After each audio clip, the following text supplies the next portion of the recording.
Hola, buenas tardes a todos. Yo soy José Lacasa y soy el vicepresidente de ICADE, Asociación Profesional, que es la organización que ha convocado este evento. Estoy aquí sustituyendo a Miguel Ángel de Bas, que no ha podido asistir y me ha pedido que en su nombre presente el acto.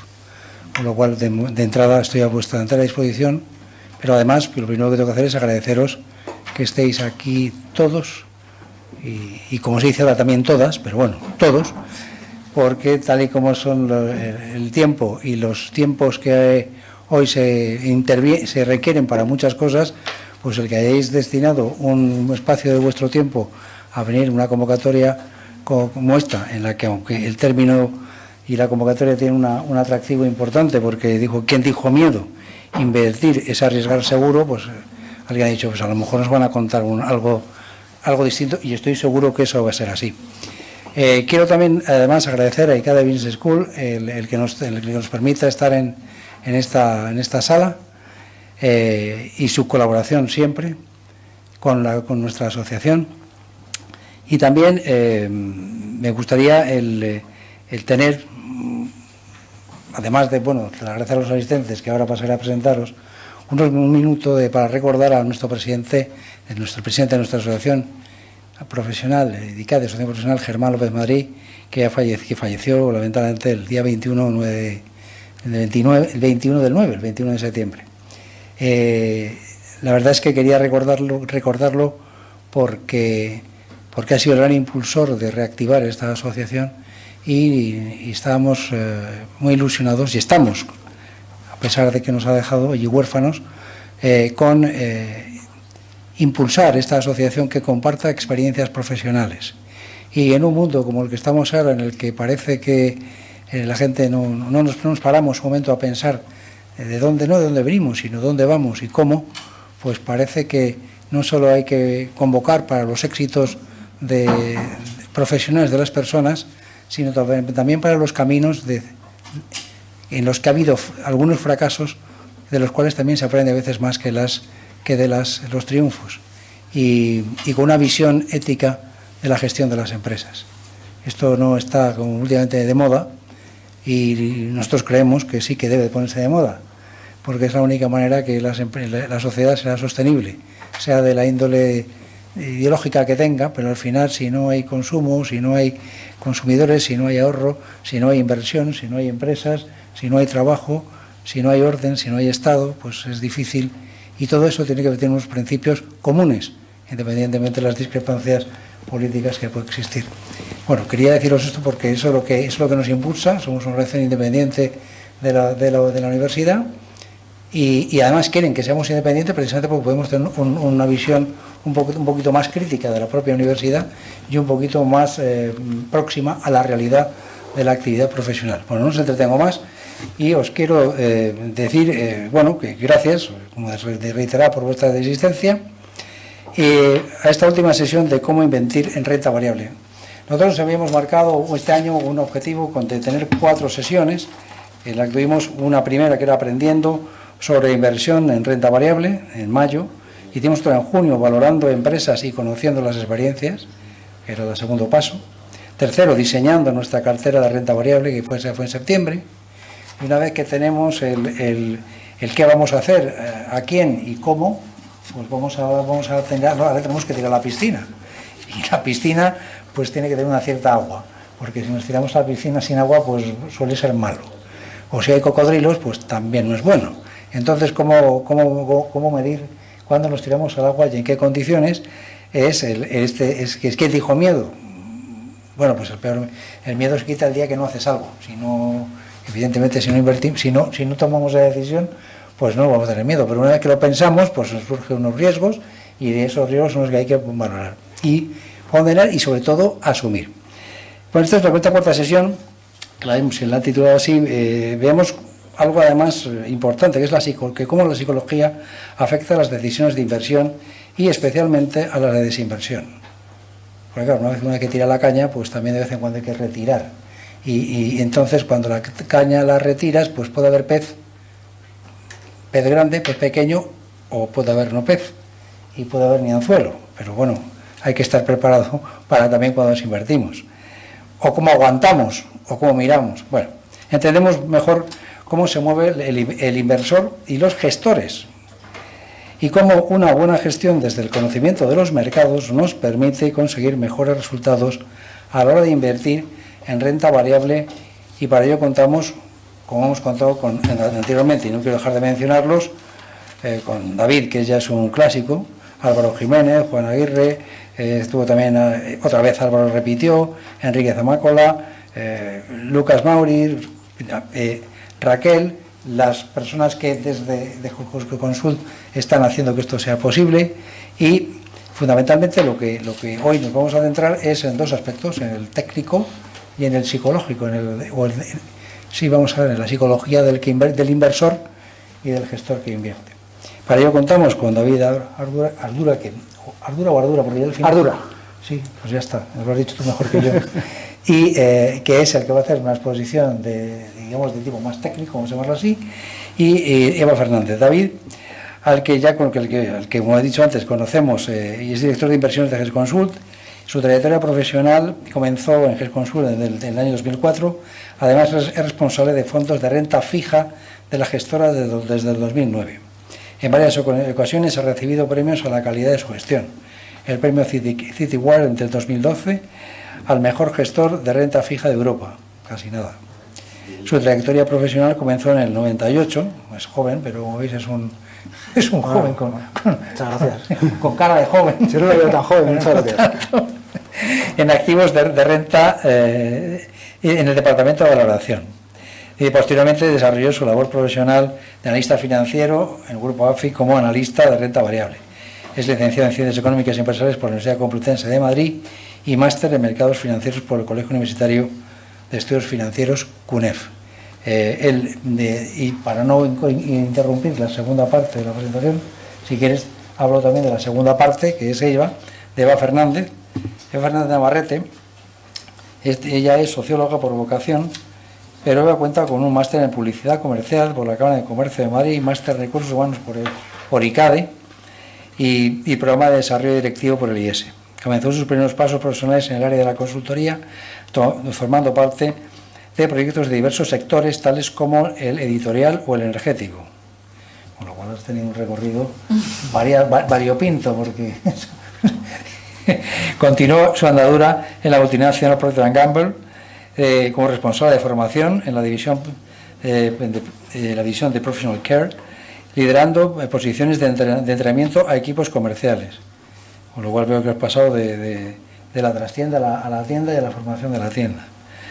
Desde el año 2007 forma parte de Bercaja Banco, primero como directora de formación durante 9 años y desde hace 4 en la Dirección Territorial de Madrid como gerente de negocio.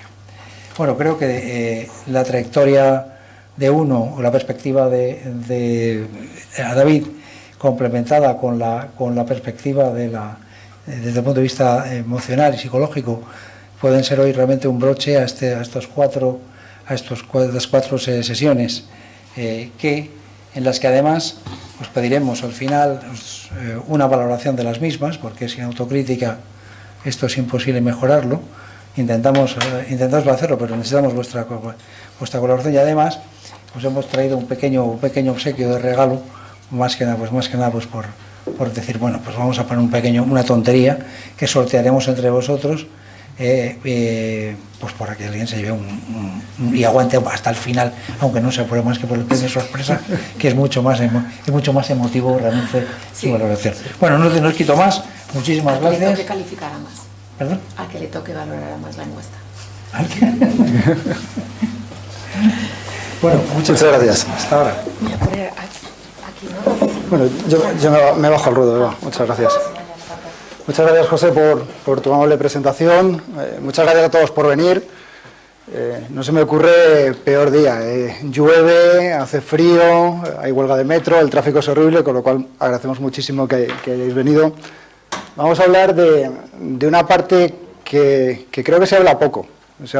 Es decir, hablamos mucho de un montón de cosas, de modelos, de estudios, de formas de ver el mercado, y no nos damos cuenta de la importancia que tiene nuestras emociones y cómo controlamos o cómo nos vemos nosotros mismos dentro de esa vorágine que es el mercado, ¿no?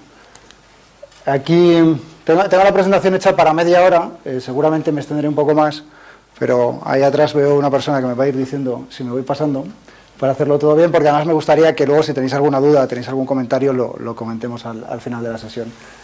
Ponemos aquí la foto de tres personas que muchos de vosotros, por no decir casi todo el mundo, conoce: Warren Buffett, Peter Lynch, Bill Gross.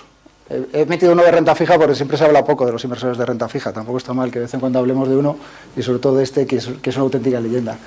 Son tres genios, de eso no tengo ninguna duda.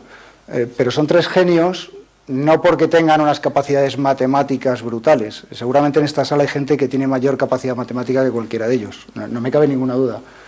Son tres genios, primero por su capacidad de identificar negocios, por su capacidad de identificar situaciones y sobre todo por lo que ponemos aquí.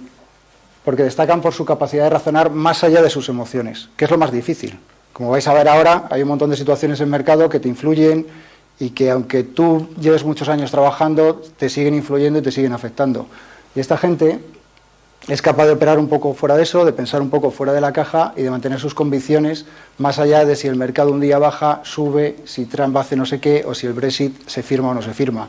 Esta gente piensa a largo plazo y además piensa con seguridad y revisan sus opiniones y son humildes. Todo eso es lo que les convierte en verdaderos genios. Por eso los tres son multimillonarios y los demás pues hacemos lo que podemos, ¿no? Decimos que la forma cambia, el fondo permanece. Y aquí ponemos tres crisis, o tres burbujas, mejor dicho, que no tienen nada que ver entre ellas. La primera, la crisis de los tulipanes. Para el que no lo sepa, pues en 1635 en Europa y sobre todo en Holanda se ponen de moda los tulipanes, la gente se vuelve loca por tener tulipanes por todos los lados, se convierte en un activo carísimo, el precio hace así y de repente pues alguien se da cuenta que eso no tiene ningún sentido y se viene para abajo. Boom. Esto de aquí, la burbuja tecnológica. La burbuja tecnológica, nos ponemos a comprar empresas que no valen absolutamente nada, pagamos por ellas unas barbaridades de múltiplos, cuando en unos buenos casos, como el que recordaréis todos, sobre todo los que tenéis un poquito más de edad, Terra, pues Terra era básicamente un cuarto con un servidor y decíamos que valía 150 euros por acción cuando realmente luego la sacaron de bolsa a 3 euros. Bueno, pues esto es la imagen de Terra. Aquí empezamos a comprar absolutamente todo y de repente alguien se da cuenta que estás pagando, iba a decir PER 200, es que estás pagando no PER. Realmente aquí, yo en la tesis del máster que comentábamos antes, yo la tesis del máster la hice en el año 2002 y la hice sobre opciones reales, que el tema de las opciones reales básicamente era aplicar el modelo de valoración de opciones financieras a negocios, porque se puso muy de moda en esta época, porque claro, tú cuando cogías el estado financiero de una compañía no había por dónde coger para justificar los precios que pagas por ellas. Entonces decías, bueno, pero es que si esta compañía hace no sé qué y vende en no sé dónde y de repente saca una página web que puede vender tal, entonces esta compañía sí vale 150 euros. Bueno, pues básicamente eso era construir humo porque no había forma de justificar los precios que estábamos pagando. Y cuando tú no hay forma de justificar los precios que estamos pagando, pues al final se corrige. Se corrige normalmente en el largo plazo. Como veremos ahora, los mercados a corto plazo son totalmente aleatorios, con lo cual no tiene sentido que pensemos en lo que va a hacer la bolsa mañana. Lo que hay que pensar es si tiene sentido pagar por esto múltiplos totalmente inexistentes o no pagar múltiplos, o si tiene sentido pagar no sé cuánto por un tulipán. Bueno, pues eso es un poco cómo funcionan las crisis. Esta la conocéis también, la vivienda. Cualquiera que se haya hecho una hipoteca en los últimos 20 años ha experimentado esto, ha visto lo que era ir al banco y que dijeras, no, es que yo necesito X euros para comprarme mi casa, y el del banco te dijera, ¿por qué no coges un poco más y te haces la reforma y además te pago el coche? O el préstamo personal que tienes para pagarte no sé qué. Bueno, pues estas son las características de una burbuja, que son exactamente iguales que aquí y que son exactamente iguales que aquí. Es la irracionalidad. Hay un libro que os recomiendo muchísimo. Es una lectura reposada porque es un libro que está escrito hace más de 300 años, es de 1688, que se llama Confusión de confusiones. Lo tenéis en Google, o sea, ha pasado tanto tiempo que no tiene precio, lo podéis descargar, no pasa nada, no es pirata.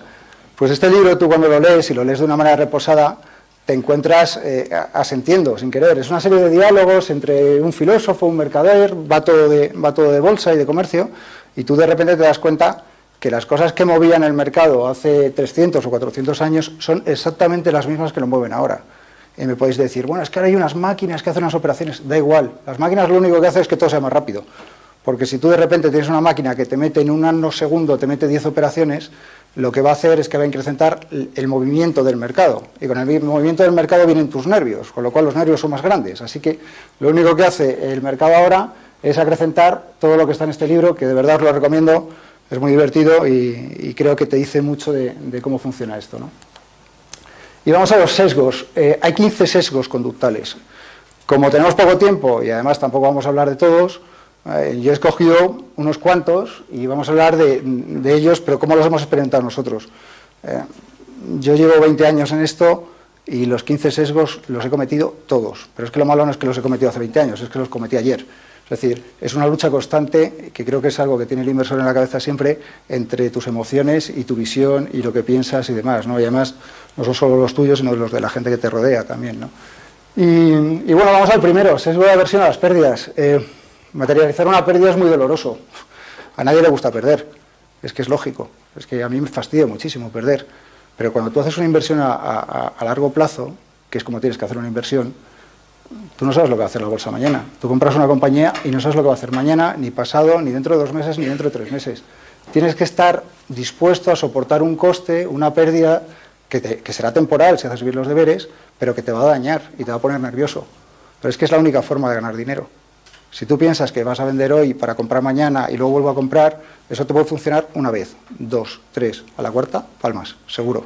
Entonces, es importante saber que tienes que tener una cierta tolerancia a las pérdidas. Igual que tienes que tener una cierta tolerancia a las ganancias, que esto es un poco lo decías tú, José, antes. Es decir, es difícil entrar en un valor, pero es difícil salir.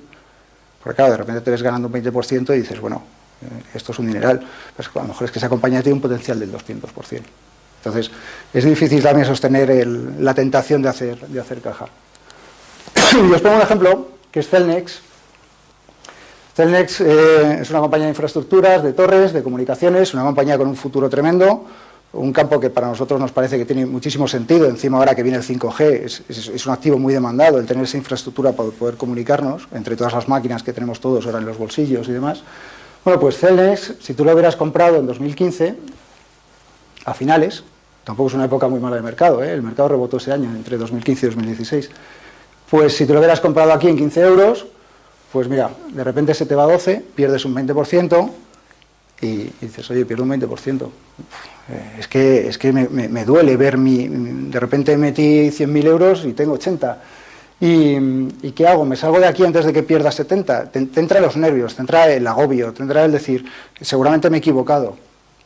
Además, hay una cosa que yo es un concepto que no entiendo muy bien, pero que se utiliza mucho, que es el tema del stop. Entonces dices, no, es que si pierdo un 10, me salgo de aquí. Pero es que ¿por qué es un 10 y por qué no es un 20 y por qué no es un 30? ¿No? Ese es un poco el concepto, ¿no? Entonces, imagínate que estás aquí, que aguantas, que tienes un tirón, y dices, bueno, se ha arreglado todo, y de repente, ¡boom!, otro viaje. Y ya no pierdes un 20, ahora pierdes un 30, y no aguantas, y te sales. Bueno, pues eso te hubiera costado esto. Es decir, Cellnex parte de aquí en 12 euros, estamos hablando de que Cellnex está en 40 y vale más. Cellnex vale más todavía. ¿Por qué? Porque el futuro que tiene por delante es tremendo. Es una compañía que alguna vez hemos hablado de ella, yo no sé si en este seminario, yo creo que sí.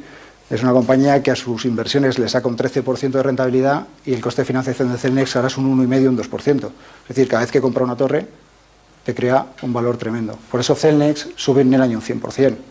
Porque es que ya estás descontando, además es un sector de mucha capacidad de crecimiento para la compañía, y aquí volvemos a tener el mismo sesgo. Imaginaros que dices, bueno, oye, que ya he recuperado los 15 euros, me salgo, o que me he ido a 18, que me salgo. Si es que no se trata de eso, se trata de entender el negocio que tienes encima de la mano y el aguantarte tus ansias de recoger los beneficios o tus nervios de cortar las pérdidas. Si tú has hecho bien los deberes, te has estudiado la compañía, habrá un momento en el que tú digas, Cellnex vale 45 euros, bueno, pues cuando llegue a 45... Si tú crees que Cellnex vale 45 euros, venderá. Ya está, no pasa nada, pero que sea en base a una idea razonada, lo que veíamos con Álvaro cuando se hablaba de valorar una compañía, ¿no? El sesgo de retrospectiva, este es buenísimo, él lo sabía, todo el mundo lo sabe, todo el mundo lo sabía, es una cosa tremenda, ¿no? Este sesgo se manifiesta porque cuando ya sabemos lo que ha ocurrido, modificamos un poco nuestra memoria. Y esto de la memoria selectiva es una gran verdad. La memoria es muy mentirosa. Es decir, y esto mi amiga Eva lo va a contar mucho mejor que yo, pero cada vez que recordamos algo, cambiamos la historia, cambiamos el recuerdo que tenemos, se modifica. Entonces, claro, cuando tú estás en una situación, sobre todo en mercado, Por ejemplo, ahora, guerra comercial y Brexit. Entonces, tú te planteas todos los escenarios. Te planteas desde que la guerra comercial se va a arreglar, desde que Trump se va a volver loco y la va a liar el año que viene, desde que esto se arregla en verano justo antes de las elecciones, desde que Brexit se firma, no se firma. Te planteas un montón de escenarios. Pero, cuando llegue el escenario, dentro de esos 7 que tienes planteados, u 8, cuando llegue el escenario te vas a olvidar de los otros 7. Entonces solo te vas a quedar diciendo, es que sabía que la guerra comercial se iba a arreglar porque no había otra manera de que se pusieran de acuerdo. Y eso, y aquí ya os cuento mi batallita, esto es un caso real, todo lo que pongo aquí son historias que yo creo que tiene más sentido que las contemos en primera persona porque son las cosas que nos han pasado estos años, ¿no? Esto es, lo sabíamos.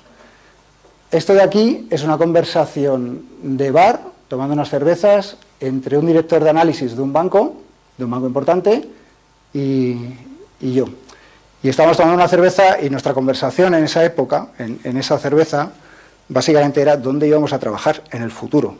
Porque dábamos por hecho que el sistema financiero se iba a romper. O sea, yo pensaba que volvíamos al trueque, que volvíamos a cambiar las gafas de Eva por mi móvil para que saliera todo bien. Es decir, la situación estaba muy complicada. Y en esta conversación me dice mi amigo, que además es un fenómeno, me dice, es que lo que más me fastidia, no me dijo fastidia, me dijo otra palabra, lo que más me fastidia es que lo sabíamos. No, tío, no lo sabíamos. Si tú lo sabes, tú coges aquí, vendes tu casa, la rehipotecas, o vendes tu casa o la hipotecas, la rehipotecas y te pones corto de bolsa. No lo sabíamos. Lo que pasa es que cuando tú estás arriba, cuando estás aquí, la crisis empieza a asomar, pues tú te haces 7 escenarios y de los 7 escenarios uno es el Armagedón que pasó luego.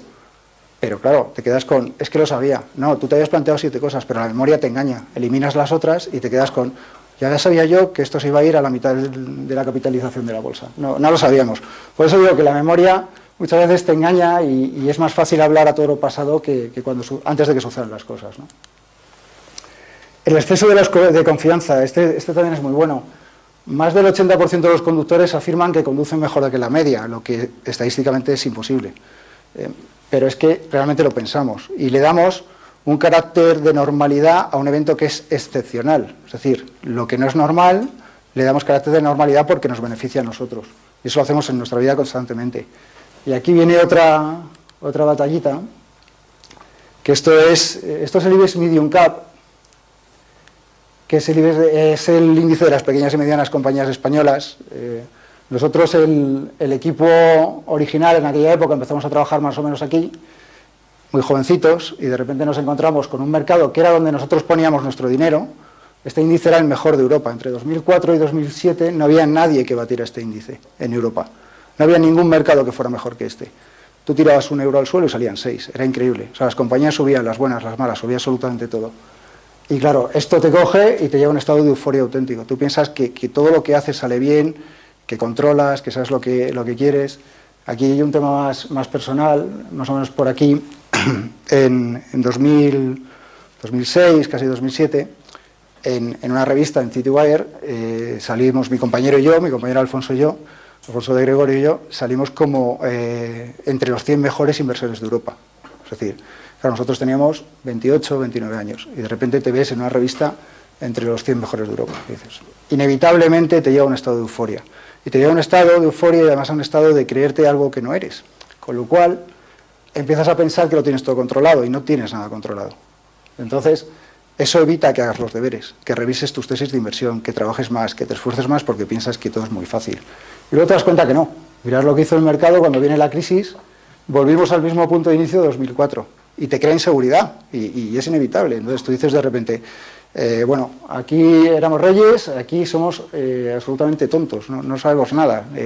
Y nos crea mucha inseguridad, con lo cual esa inseguridad te lleva también a tomar malas decisiones de inversión, te lleva a no revisar bien tus análisis o a no hacerlos con la confianza suficiente para que tengas una buena idea de inversión. Con el paso de los años, aunque es difícil, vuelves a un estado de normalidad, no por el mercado se recupera, al final las compañías que hay en este índice son buenas, malas, pero hay de todo, pero el mercado se recupera, pero lo que sí te das cuenta un poco con el paso de los años es que te vuelves más equilibrado, te vuelves menos eufórico cuando tienes ganancias y menos deprimido cuando tienes pérdidas, con lo cual, aparte de mejorarte mucho la vida, porque no hay nada peor que llegar a casa cuando ha subido la bolsa un 3% y pensar que todo está fenomenal y llegar a casa hundido porque la bolsa ha bajado un 3%. al final te acostumbras a vivir un poco en la normalidad. Y yo creo que esta es la clave del inversor a largo plazo, que tú puedas tener ese equilibrio, que tú puedas tener esa serenidad para entender que la bolsa a corto plazo es totalmente aleatoria, que tú no tienes ninguna influencia en ello, que no te puedes atribuir méritos que no son tuyos, porque el mercado al final te acaba influyendo, y que lo que tienes que hacer es hacer bien los deberes, hacerlos con normalidad y sobre todo hacerlos con una mira de largo plazo. Y además te lleva al problema de las verdades absolutas. Esto me lo ha pasado Raquel, muchas gracias Raquel. Pero es cierto, es decir, somos muy dados, la mente te engaña, Eva lo explicará mejor, pero la mente es muy tramposa. Entonces la mente, el inversor y la persona busca reglas que sean fáciles de entender para sí mismo. Es decir, la FED o los bancos centrales van a soportar al mercado. ¿Cuántas veces hemos oído eso este año? Lo oímos constantemente. No, la bolsa sube porque el BCE le va a dar soporte, o la FED le va a dar soporte. O la bolsa va a subir, o el crédito lo va a hacer bien, porque el BCE está detrás. Bueno, pues aquí tenemos una bajada en el año 2001 de tipos de interés, la FED empieza a bajar tipos, el mercado baja. Aquí la FED vuelve a bajar tipos, el mercado vuelve a bajar. Hay otro evento que no lo ponemos aquí en gráfico, que es en 2015, el QE del BCE se anuncia en enero y se empieza a ejecutar en abril. Desde enero hasta abril, cuando el mercado descuenta, la renta fija vuela. Los tipos de interés se derrumban, todo va como un cohete, y de repente en abril empieza el QE y los tipos de interés, en lugar de seguir bajando, suben. Porque el mercado ya está en ese lado. Ahora veremos cómo cuando el mercado se posiciona en el otro lado, lo más inteligente es ponerte en contra del mercado. Con paciencia, con esperanza, sabiendo las cosas que hay que hacer. Pero es que si no, lo que te vas a encontrar es que das por hecho cosas que luego no se cumplen, que son las verdades absolutas que hablábamos antes. Otra verdad absoluta es los analistas técnicos. Yo sé que aquí habrá gente que seguro que mire el técnico, que le guste y demás. Ahora vamos un poco con eso, pero claro, llevas muchas gracias, Ana. Llevas la idea de las reglas que son sencillas, que el análisis técnico es divertido, es fácil de hacer, tiras unas líneas, lo ves, luego hay gente buena, gente mala, como todo, pero dices, bueno, si el mercado está sobrevendido y está en línea de soporte, el gráfico, pues esto no puede caer, esto tiene que rebotar. Y ves cómo se va levantando soportes, hasta que va aquí. Y eso es lo malo, porque tú buscas cosas fáciles para tu cabeza, buscas explicaciones sencillas, es inevitable, buscamos siempre el camino fácil, somos así. Entonces no puedes dar por hecho este tipo de cosas. La ilusión de control, esa la tenemos siempre. O sea, pensamos que podemos influir en un efecto aleatorio. El ejemplo que ponen aquí mis compañeros es muy sencillo de entender. Nosotros, cuando tú quieres tiras los dados y quieres sacar un doble 6, inevitablemente tiramos más fuerte. Es que te sale así. Voy a tirar fuerte a ver si saco un doble 6. Y te da igual, puedes sacar un doble 6 o puedes sacar un 1 y un 2. No va a influir en nada que tú tires fuerte los dados. Con el mercado nos pasa algo parecido. Con el mercado, y esto es un ejemplo real de hace 15 días. Este gráfico, ya sabéis cómo son los analistas técnicos. Si alguien no está familiarizado con el concepto, al final el analista técnico se dedica a determinar dónde puede ir el mercado, arriba o abajo, o en dónde se puede parar en función del análisis de los gráficos. Entonces, esto me lo manda un analista técnico el 25 de septiembre, uno bueno además, es un tío que es profesor de análisis técnico, que es una persona que le tengo un enorme respeto, y me lo manda el 25 de septiembre y me dice, David, el Eurostoxx va a caer. No sé si se ve muy bien, es esta línea azul de aquí.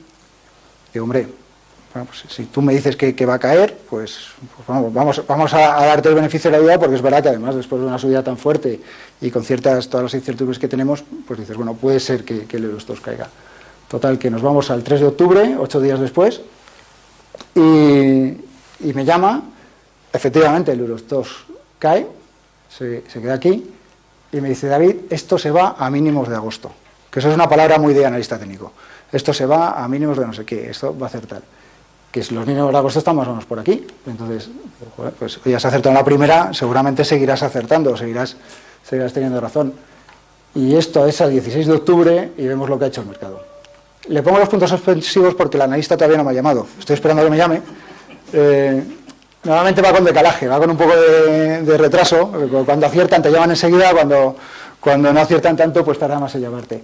Y esto es porque al final tenemos que entender que el mercado es aleatorio, que es que a corto plazo no sabemos absolutamente nada de lo que va a pasar.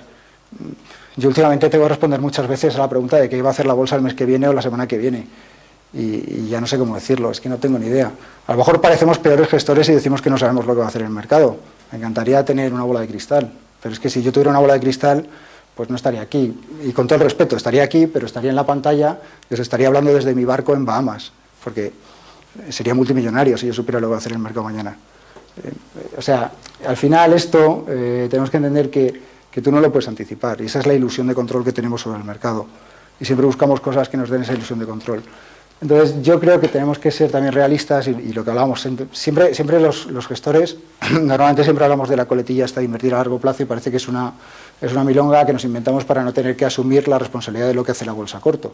Y entiendo el posicionamiento, y yo desde fuera lo puedo entender, pero es que es la verdad, nosotros no sabemos lo que va a hacer el mercado. Nosotros sabemos si Celnex es buena, si Celnex vale 45 o 50 euros, eso lo podemos estimar. Podemos estimar si los tipos de interés están a un nivel por los suelos y no reflejan para nada la realidad, con lo que podemos estimar el riesgo. Podemos decir, oye, estás encima de un riesgo, pero el bono alemán puede bajar todavía mucho más en tipo de interés. No tengo ni idea. Yo lo que sé es que estás haciendo una inversión a tipos negativos en la que pierdes dinero en el momento de compras ese bono. Más allá de eso, te puedo recomendar alternativas en las que sé que puedes ganar dinero a largo plazo, pero lo que sí sé seguro, si tengo una certeza en la vida, es que si yo compro un bono alemán al menos 0,70 y me lo llevo a vencimiento, yo pierdo el menos 0,70. Eso es matemáticas. Pues siguen comprándolo. Y entiendo que hay veces que te da miedo, lo hemos hablado, en la última lo hablamos. No vas a perder más.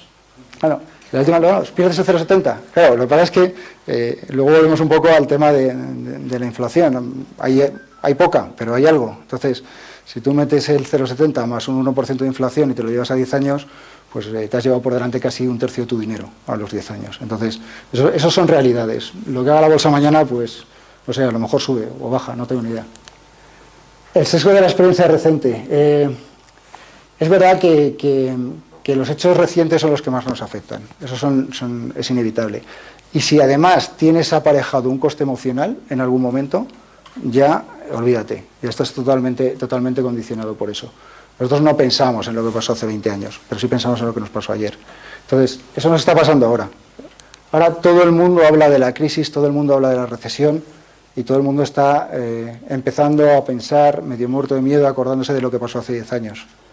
Hace 10 años os hemos puesto, perdonadme que nos lo he dicho, estos son 70 años de historia, desde el año 48, de la economía americana. En la economía americana en los últimos 70 años ha tenido 10 recesiones, y meto como recesión esto de 2002, que no llegó a ser recesión, se fue a crecimiento prácticamente cero, y en esos 70 años no hemos tenido una recesión como la de hace 10 años. Es decir, las recesiones como 2008 ocurren una vez cada 80 años.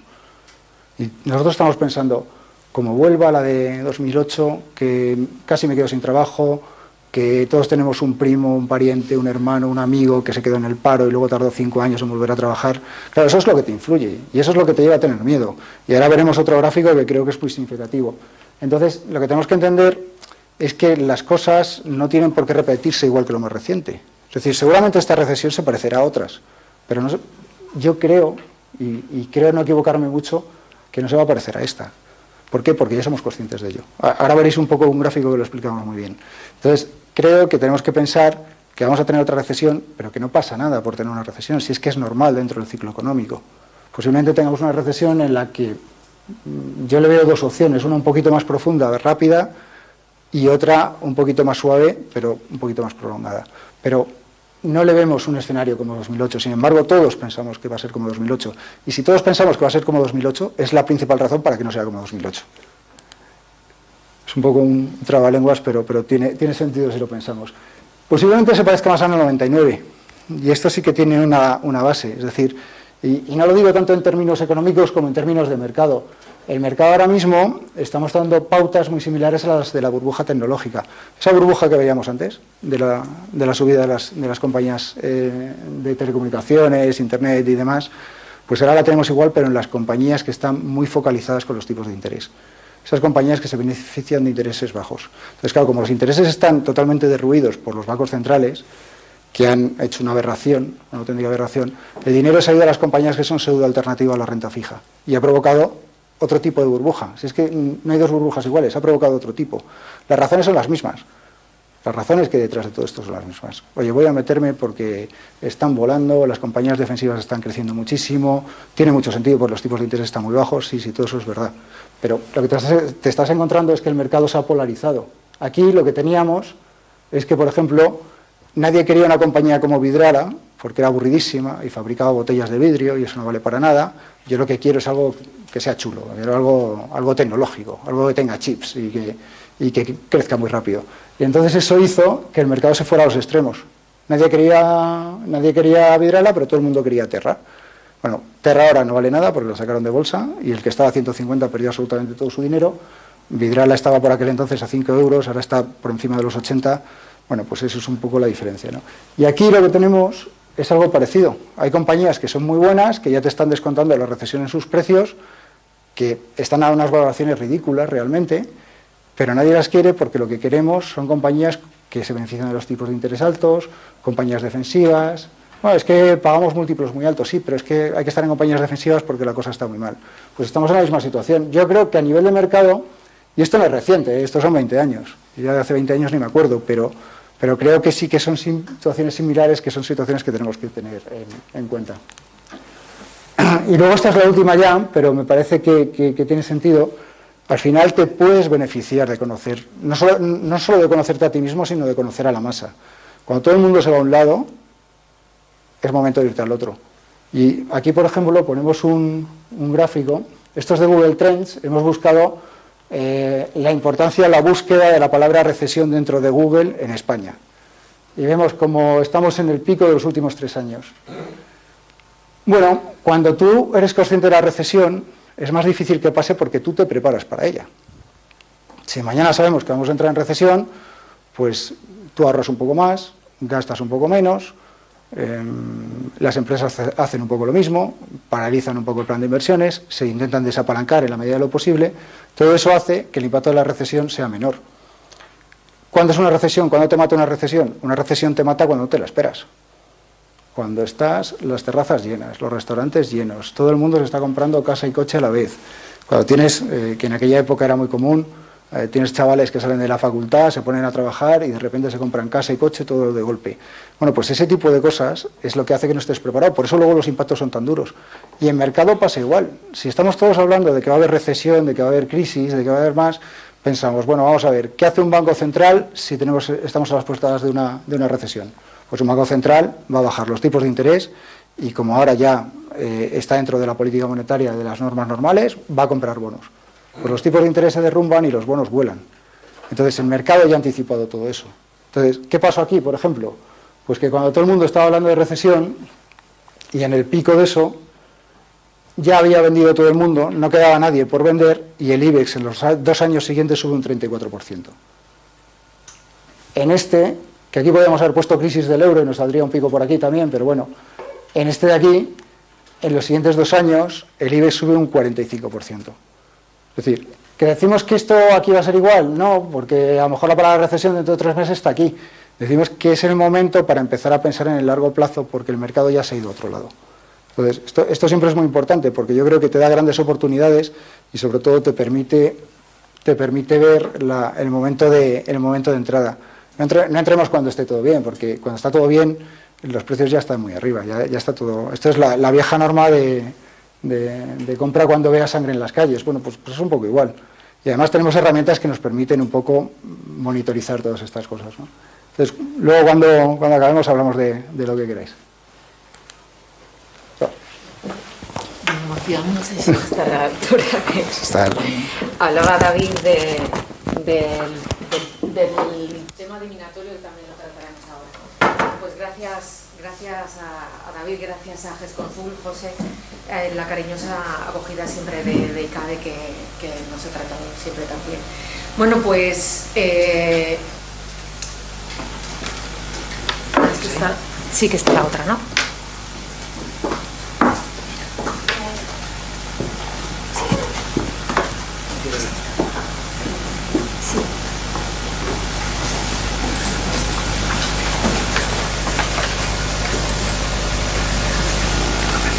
Gracias.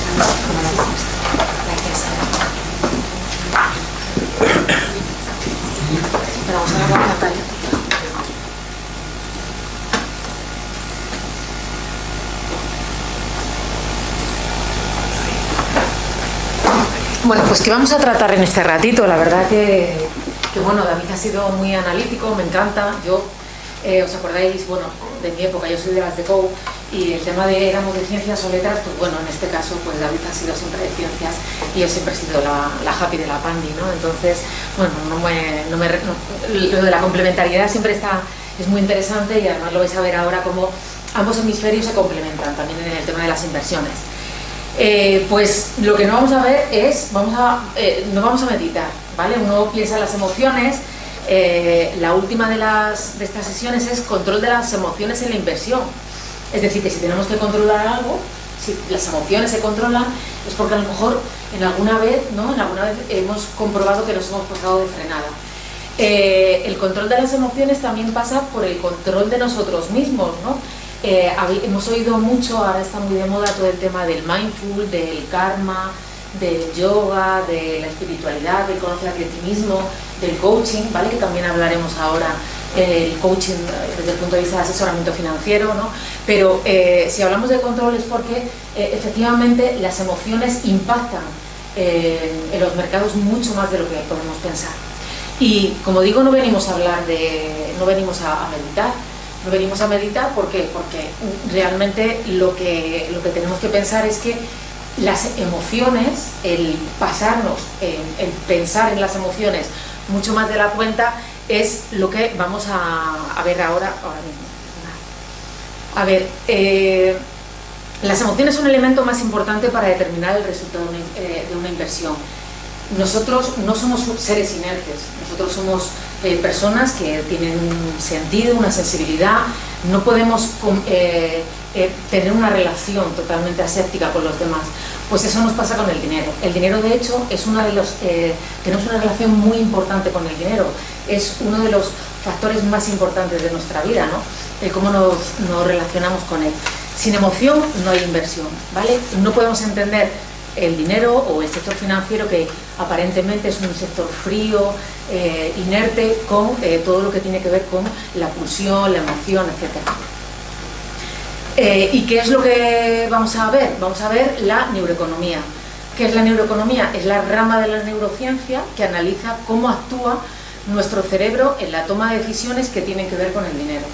Vemos los dos hemisferios. Tradicionalmente uno es más todo el que tiene que ver con los procesos de análisis, los pronósticos, la estadística, lo analítico, lo racional, y el otro es el que tiene más que ver con la euforia, el miedo, el impulso y la intuición. Vamos a ver por una parte las palancas de nuestro sistema neuroeconómico, es decir, cómo nosotros reaccionamos ante ese mercado, ante esos valores, ¿vale? Y luego vamos a ver el efecto que también ha comentado antes David, que es el efecto de la manada. Nosotros, nuestra actuación con los mercados puede ser individual, depende de las emociones que jueguen en ese sentido, pero también es muy importante el efecto de la manada, el que tomamos decisiones que a nivel individual no nos plantearíamos formando parte de un grupo. La primera de las palancas: nuestro cerebro está configurado para sobrevivir, no para ganar dinero. Es decir, ante situaciones catastróficas o situaciones límite, nosotros lo que vamos a velar es por nuestra seguridad. Hay muchos estudios que lo han comparado con el efecto de encontrarnos que nos persigue un animal, ¿no? Un depredador. Nosotros lo que tenemos que hacer es protegernos al 100%. No estamos pensando ni en cualquier tipo de propiedad que tengamos, ni en cualquier mochila, ni en cualquier móvil, ni en llamar a nadie, sino que en ese momento lo que tenemos que hacer es salir corriendo. Nuestra mente es cortoplacista y busca la seguridad, aunque no sea la mejor opción a largo plazo, ¿vale? Es mantenernos férreos ahí a un sentimiento también de propiedad. Esto es como cuando, no sé si eso habrá pasado, eso es como cuando perdemos el móvil, que decimos, vale, me da lo mismo, me compraré otro, pero por favor, que alguien me devuelva mi agenda de contactos. Pues esto es lo mismo, lo que tenemos es que aferrarnos a aquello que nos pertenece, la propia vida, ¿no? Y nuestro instinto realmente es sobrevivir. Las palancas de nuestro sistema, la segunda de las palancas es que los riesgos generan emociones negativas que nos hacen huir. Esto es lo que llamamos el efecto del cuñado, ¿vale? No sé si lo tenéis, ¿vale? Yo tengo un cuñado y una suegra, así bastante cansinos ellos, entonces el tema del cuñado es importante.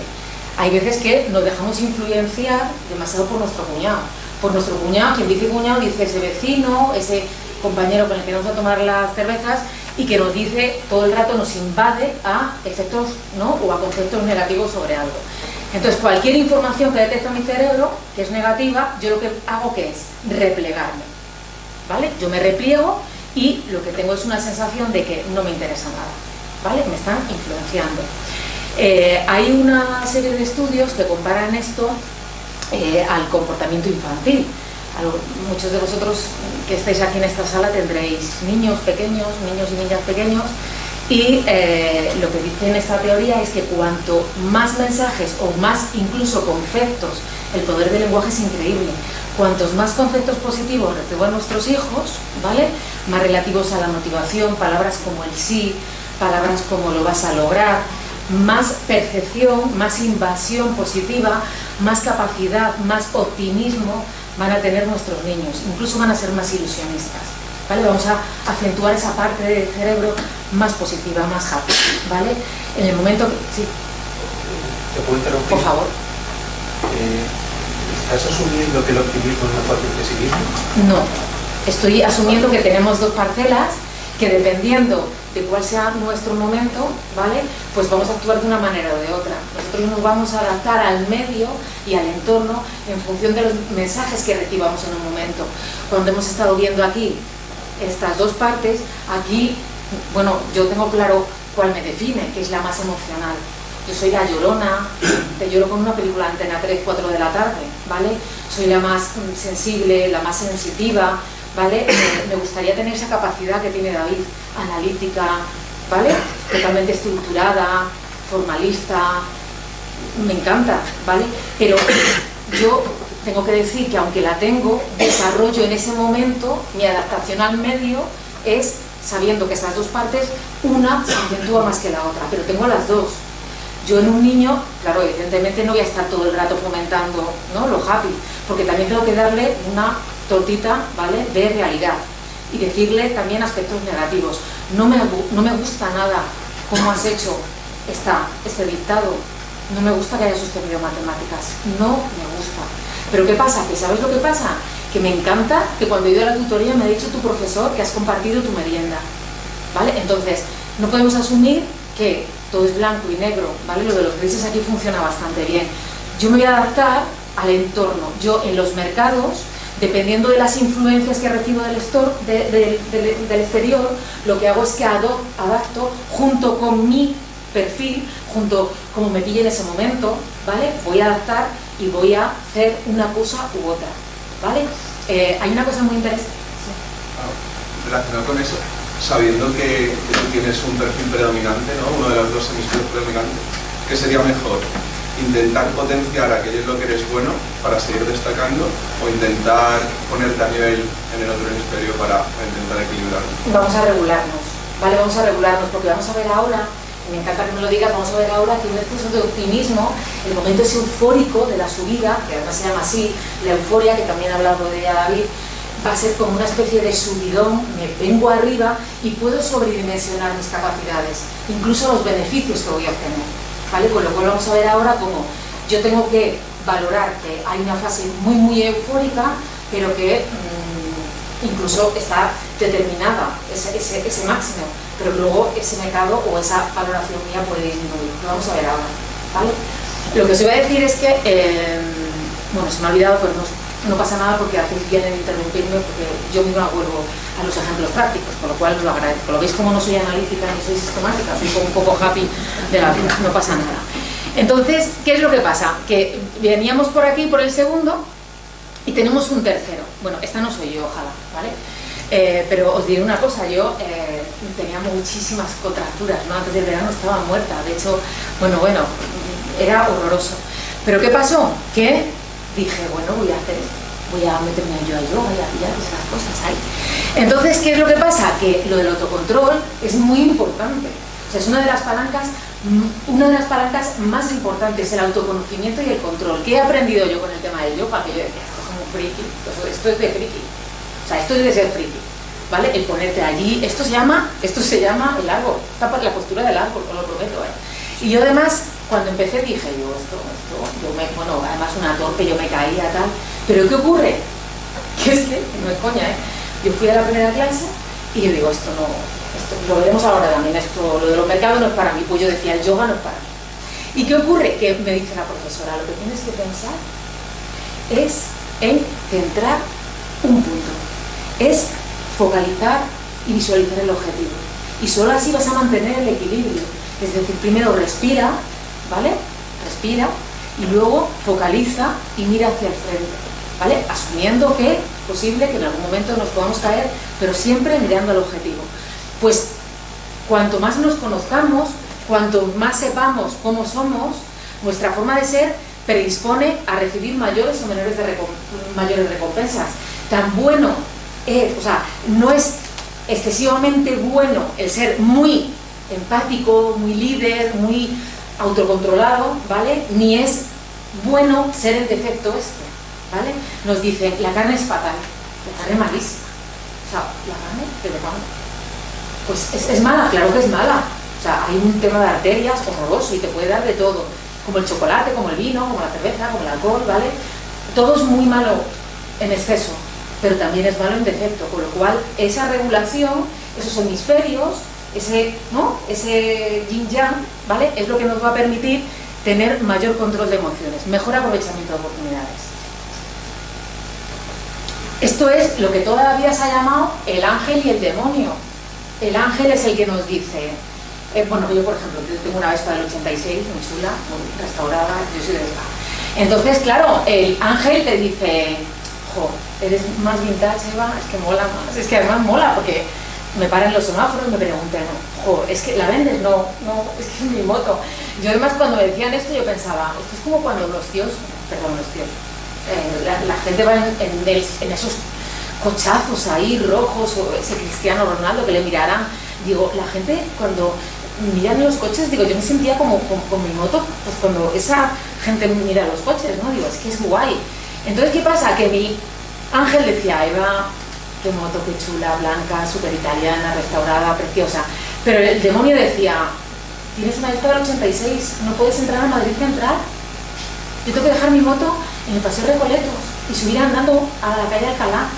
Entonces mi demonio bueno, mi ángel bueno me decía, más guay, además, guay, tal, no sé qué, pero el demonio decía, es que no tiene ni pegatina mi moto, ¿vale?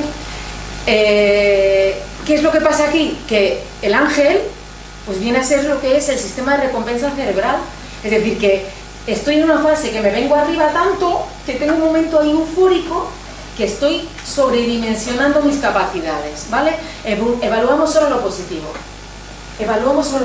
y esto nos pasa con todas las decisiones de compra. Nos pasa con las casas, nos pasa con los coches, con la educación de los niños, con todo, ¿vale? Con lo cual, solo vemos lo positivo. Ya verás, esto vas a petarlo. Pero ¿qué ocurre? Que ahí estamos pues muy eufóricos, ¿no? Y no nos damos cuenta de las consecuencias, incluso a corto plazo. Y luego viene el demonio, que es como, ya verás, que te vas a pegar una torta, te vas a flipar, ¿vale?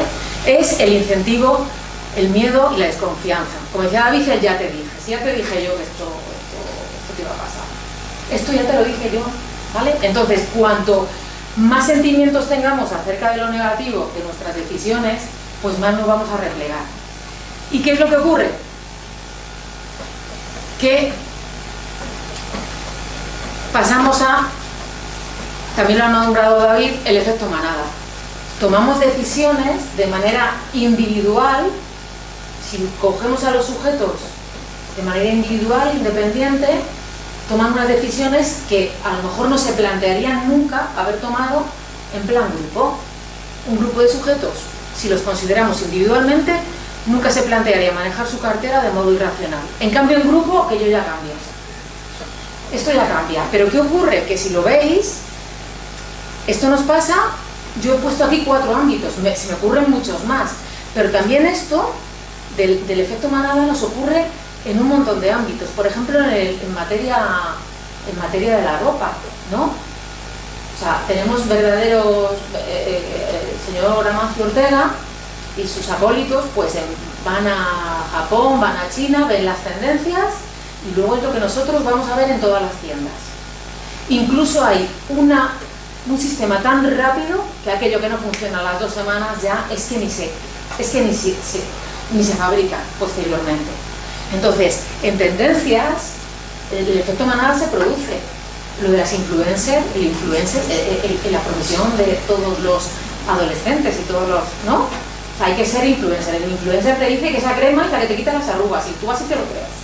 Es que tú te lo crees, ¿no? O que si compras un determinado prenda de ropa te vas a ver como Cristina Pedroche.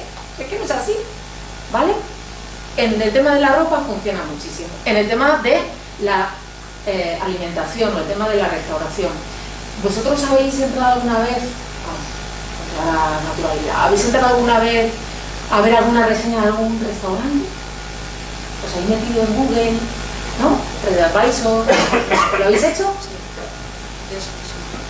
Tú lo has hecho, valiente, ¿vale? Y tú las opiniones las has visto, todas, las positivas y las negativas. Todas, ¿vale? Pero finalmente ha sido. Sí. Ha sido. Sí. Y luego tú has salido del sitio y ¿qué es lo que has pensado? Yo de todas las opiniones digo, bueno, yo si siento que quiero ir a ese sitio, aunque haya 3 negativas y 2 positivas, voy. Yo quiero ir. Yo quiero ir. Entonces, si mi instinto me dice que sí, voy. Y si luego la experiencia ha sido negativa, digo, pues mira, pues oye, tenía razón, pero bueno, yo pues me he fiado de lo que he sentido en ese momento. Exacto. Pero no me suelo dejar llevar por lo que... Exacto. las opiniones. ¿Tú no crees? Victoria. Pues Victoria en ese momento ha dicho, yo quiero ir, yo quiero tener el ejercicio individual, yo quiero opinar por mí misma. Esto nos ocurre con los directores de cine, con los libros. Yo quiero ir y quiero opinar por mí misma. Yo he leído lo que dice el grupo y yo lo que voy a hacer es valorar por mí misma qué me ha producido ese sitio. A mí esto me ha pasado en mi aniversario de boda este fin de semana. Yo leí todas las críticas, así rápido. Y en esto que iba yo, no, es que me vengo arriba. Pues voy. Y luego salí, os lo juro que quería llorar. No os voy a decir el sitio, por supuesto, ¿no? Porque sería ya un influencer de la gastronomía, ¿no? Pero, claro, tú piensas, yo tengo que ir, ¿no? Yo tengo que equivocarme, tengo que tomar el control, ¿no? Que supone luego, ¿no? Dejarme o no llevar por lo que dicen el resto, pero tú no te dejaste llevar, Victoria, ¿vale? Pues en el tema gastronómico nos pasa. En el tema de las vacaciones lo mismo, ¿no?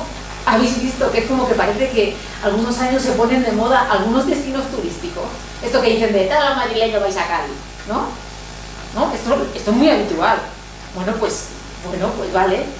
¿O no será que a lo mejor nuestro afán de búsqueda a nivel digital determina o predispone a que nosotros vayamos, ¿no?, a destinos de moda como, ¿no? Porque hay sitios en Madrid y por el mundo que no conocemos todavía, ¿no? Entonces, en tema de viajes también pasa. Y en materia de la información digital. Nosotros somos más fan de unas páginas, ¿no?, de unas fuentes de información que otras. Entonces, ¿qué pasa? Que también eso nos hace categorizarnos con nuestra vertiente o nuestra vertiente, nuestro posicionamiento político o nuestra, ¿no?, identidad de grupo. O sea, de sentirnos más tal, más cual, más, ¿vale? Yo este verano, yo soy fan del Cuento de la Criada. Aquí cada uno tenemos fan y tenemos taras de cualquier cosa. Yo tengo la tara de que el Cuento de la Criada soy realmente fan. Entonces, ¿qué ocurre? Que soy tan friki, soy tan friki que me metí en un grupo de análisis del Cuento de la Criada, ¿vale? Sobre todo por el tema más sociológico, ¿no? No tanto de la serie, sino también más sociológico, de esa distopía que trata. Entonces, mi friquez me llevó a meterme en un grupo en el que, como observadora, me meto y veo la percepción del resto. Yo veo a la manada y digo, ahí va, pues aquí todas y todos piensan de esta manera, ¿vale? Pues voy a incidir en este grupo, voy a aportar lo que yo pienso. ¿Qué pasa? Que yo lo que he ido haciendo, y esto es clavado, este análisis, yo lo que he ido haciendo ha sido introducir nuevas reflexiones o nuevas métodos de pensamiento o nuevos criterios que me he traído conmigo al grupo. Entonces yo misma he valorado cómo me iba distanciando y me iba alejando en función ¿de qué? De un montón de variables. Aquí, ¿qué es lo que también va a importar mucho? ¿De dónde vengo yo? Hay análisis, hay investigaciones, bueno, esto lo sabrá, esto me da 100 vueltas David, que en neuroeconomía determinan qué punto, en que dependiendo quién me venda algo, dependiendo qué cómodo me sienta yo cuando voy al despacho de determinados gestores o determinados especialistas, determinados asesores profesionales, pues eso me predispone a una determinada opción de compra. Pero esto no hace falta que os dé lecciones porque sabéis perfectamente que no es inconsciente que cuando entremos al supermercado el primer stand que te encuentres sea uno u otro, o la vuelta al cole o los turrones o lo que sea, ¿no? Con lo cual esa orientación a la compra, ese efecto manada también se produce a nivel de decisión de mercado, ¿vale? A nivel decisión del propio sujeto a unas opciones u otras. Pues todas estas decisiones tienen un origen neurológico, todas. El efecto manada pues se produce al alza y a la baja. ¿Qué pasa? Que se compara muy bien al banco de peces. El banco de peces, ¿qué es lo que ocurre? Que si somos el último pez, ese Nemo que sacaba David, en el momento que hay un giro muy rápido hacia la derecha o a la izquierda, al ser yo el último pez, no voy a tener la reacción de irme hacia la derecha o hacia la izquierda. Voy a llegar siempre tarde. Con lo cual, cuando tenga que vender, cuando vendemos hay que comprar y cuando compramos hay que vender. ¿Vale? Es una versión como un poco rápida de la situación. Y este cuadro lo habréis visto de otra manera, yo lo he cambiado un poquito, más que nada para que sea más resumido, que es que realmente como inversores estamos en un tsunami, ¿vale? Estamos en una montaña rusa de emociones. Hablábamos del optimista, empezamos ahí, ¡guau!, el optimista. Seguimos al entusiasta y llegamos a un punto máximo. Lo de me vengo arriba, aquí es donde os decía que sobredimensionamos los beneficios. Soy tan optimista que yo mismo estoy alimentándome, incluso me rodeo de medios de comunicación, de fuentes de información, de amigos, ¿no? Parece que hay una asociación ahí como química, que todos mis amigos pues parece que me están diciendo que realmente, ¿no?, inconscientemente están de acuerdo conmigo. Pues me vengo arriba, busco esa asociación de personas, opiniones o fuentes de información que están de acuerdo conmigo, se produce la fase de euforia, ahí máxima, y luego ya caigo hacia el perfil ansioso, miedoso, pero bueno, sigo todavía, ¿no?, ahí muy animoso, yo esto lo tengo que superar hasta que ya voy a la catástrofe y luego vuelvo a subir, como que a mí se me ha olvidado todo, ¿vale? Muchas investigaciones, este tsunami o esta curva de emociones, esta montaña rusa, la asemejan a lo que siente el jugador profesional. Es decir, es la misma vertiente así ¿no? O la primera cita también, esas mariposas en el estómago, ¿no?, que te hacen sentir y estar como, ¿no?, en las primeras ahí, ¿no?, quedas ahí, guay, estás ahí, es súper entusiasmado, un enamoramiento total, pero luego ya vas modulando las emociones, vas regulándolas, ¿no? Con el tema del juego, de las adicciones, pues pasa un poco igual, pasas un momento muy eufórico y luego ya como que vas modulando el impacto, ¿no?, que tiene sobre las decisiones. Ante esto, ¿qué es lo que tenemos que hacer? O lo decía antes aquí el compañero, pues depende del autoconocimiento, el nivel de autoconocimiento que tengamos. Nosotros somos de una determinada manera, ¿no? Hay mucha gente que dice, es que a mí lo de cambiar es que me pilla mayor. Bueno, pero vale, cambiar no vas a cambiar, pero sí que vas a ser capaz de hacer un diagnóstico de cómo eres, porque tú ya conoces si eres una persona impulsiva, si eres una persona más metódica, si tienes que aprender precisamente algo muy importante que es la paciencia, decía David, el saber esperar. Tengo que sujetarme, ¿no? Esto es como cuando das un corrido y dices,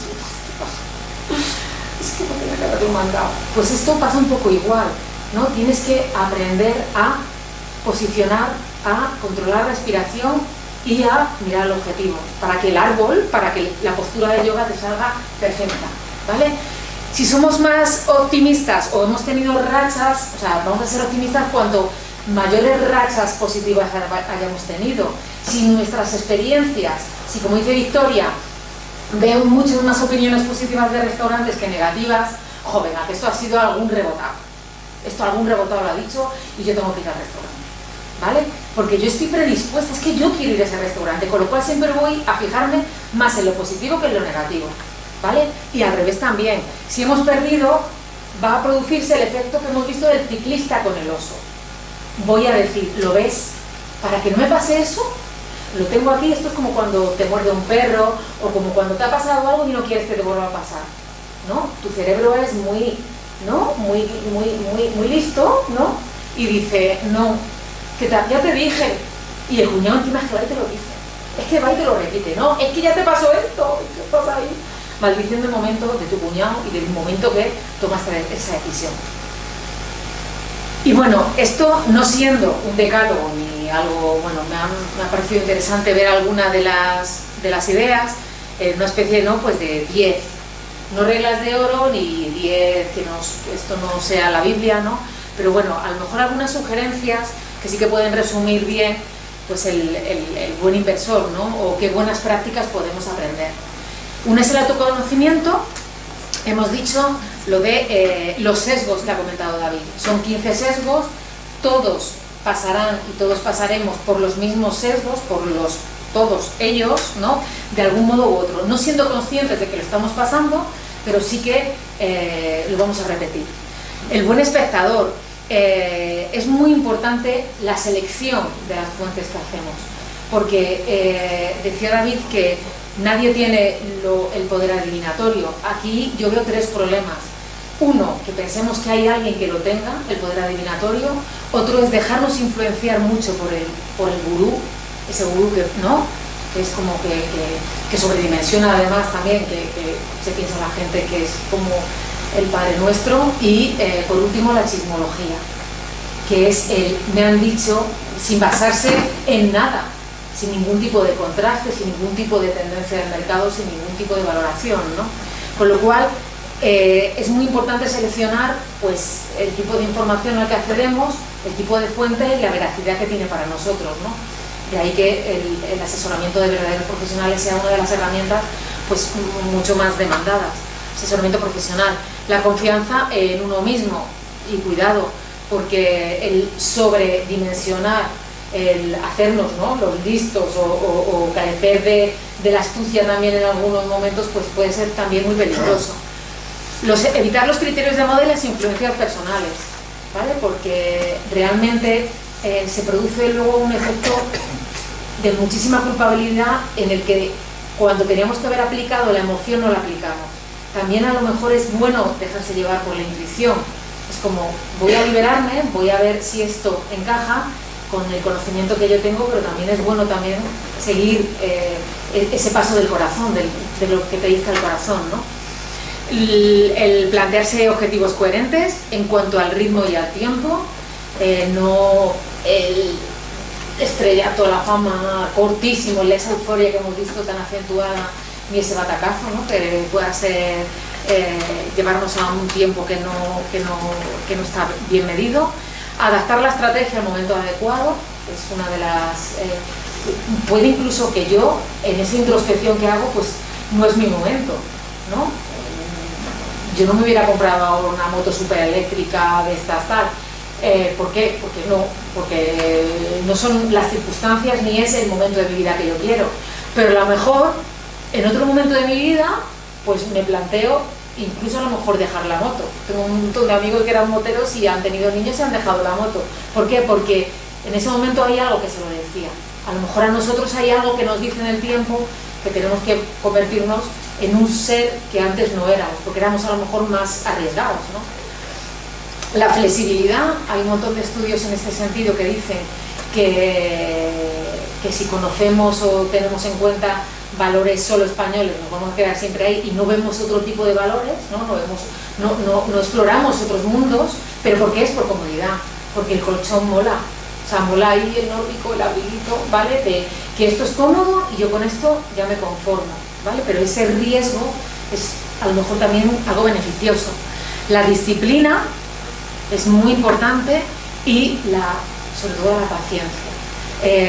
Los que estamos aquí ya hemos pasado de veintitantos, y la paciencia o la impaciencia que teníamos antes no es la paciencia que tenemos ahora, ¿no? El aprender a respirar, el kilometraje ese del que hablábamos, pues hemos tomado decisiones en nuestra vida que ahora las tomaríamos y a lo mejor hace 20 años no las tomábamos, ¿no? Por lo cual, pues bueno, es algo interesante en ese sentido.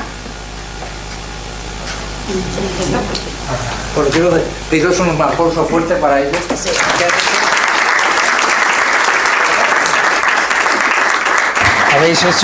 Habéis hecho algo que es muy difícil, que es en una sola una sola convocatoria hablar de cosas como el autoconocimiento y el dinero, que es realmente, bueno, pues posiblemente de esas cosas que son complicadas. Yo voy a pedir que te sientes porque a partir de ahora vamos a iniciar un turno de preguntas, no sin antes deciros que os voy a pasar también un papelito para que pongáis vuestro nombre aparte, con el cual vamos a después, con una mano totalmente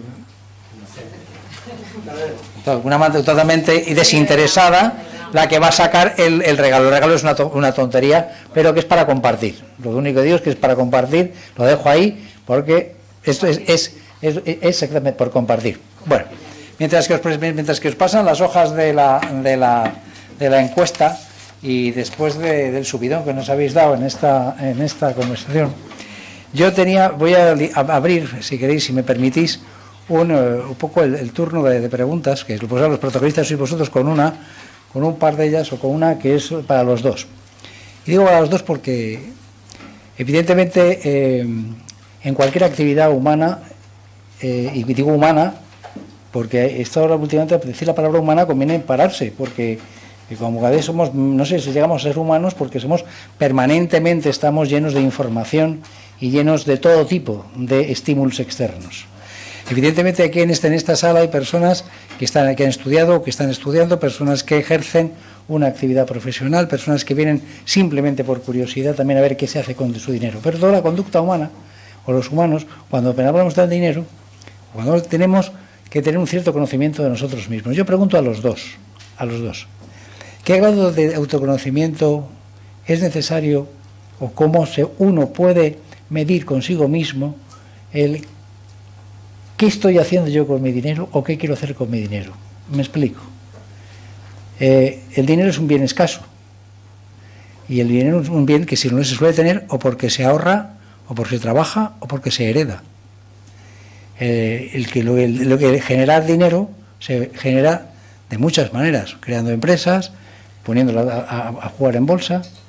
Y ya le pregunto a vosotros, los dos, a la psicóloga, ¿qué piensa cuando tiene que hacer con sus ahorros? ¿Qué va a hacer con sus ahorros?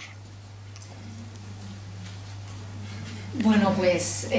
Habla con el experto, ¿qué es lo que el experto te va a decir cuando le va a hacer? Bueno, Hablo con el experto y lo primero que me va a decir el experto posiblemente es escucharme.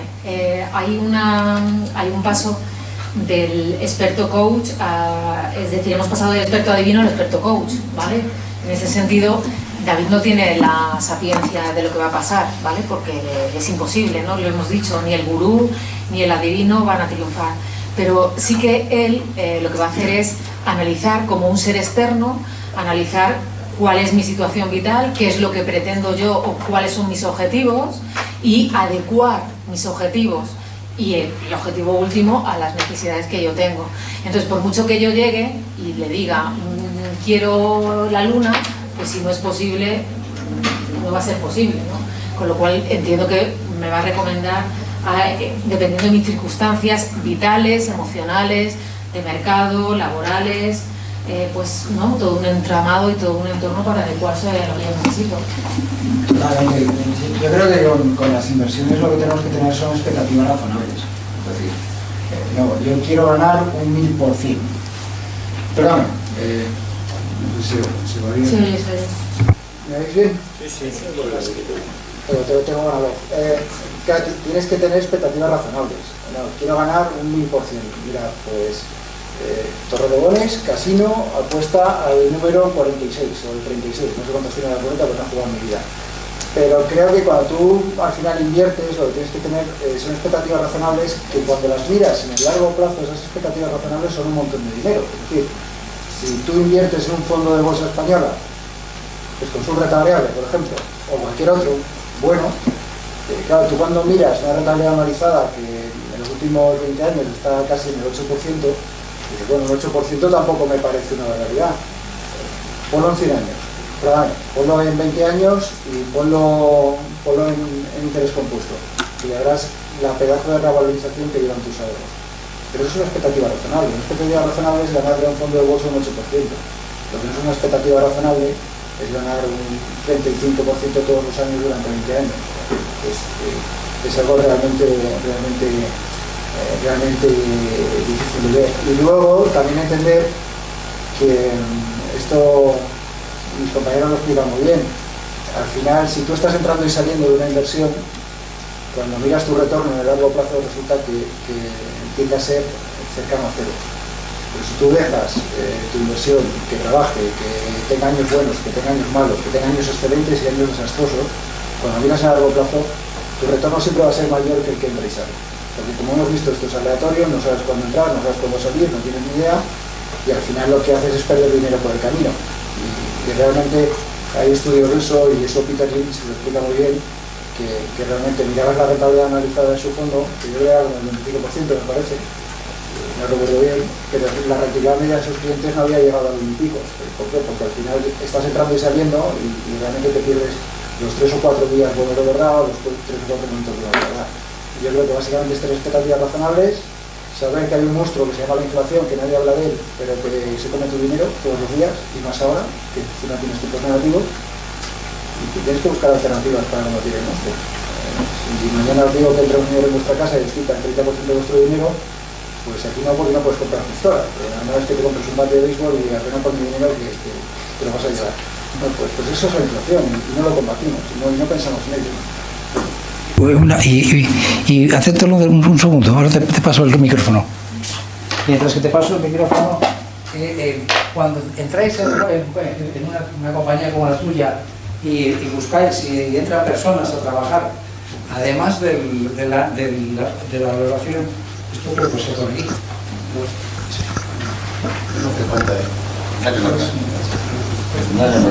Además de la valoración de los méritos que tiene el conocimiento, ¿hasta qué punto contáis con algún tipo de herramienta que os permita saber cuál es el perfil psicológico de la persona que trabaja en tu compañía? Me explico. Yo voy a poner, te puedo pedir dinero, como le decía a nuestra psicóloga, es dónde coloca tu dinero, y tú les he explicado qué pide a su analista financiero, o a su asesor financiero. Yo le voy a preguntar al asesor financiero qué le pide una psicóloga desde el punto de vista del análisis del perfil profesional del que coloca el dinero. Yo estaría encantado que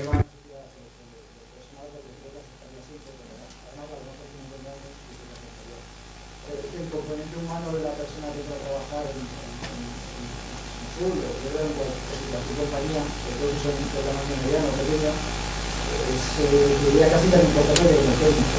Porque todo el técnico, luego que es un joven y tiene la cabeza ordenada, lo que tiene que saber, lo que tiene que aprender, lo va a aprender y lo va a aprender bien.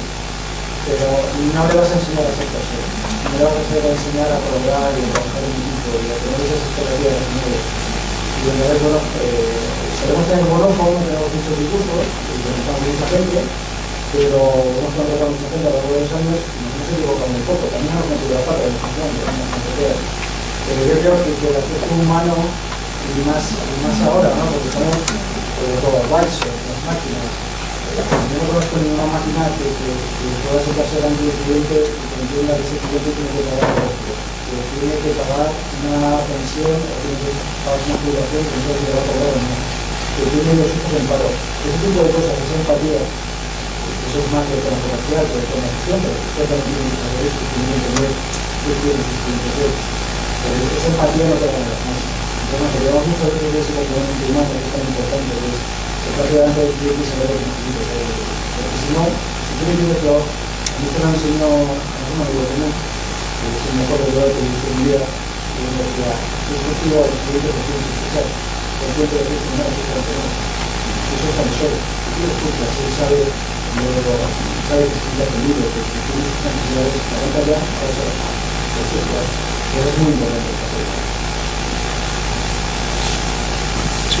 Era un poco relacionado con esto mismo.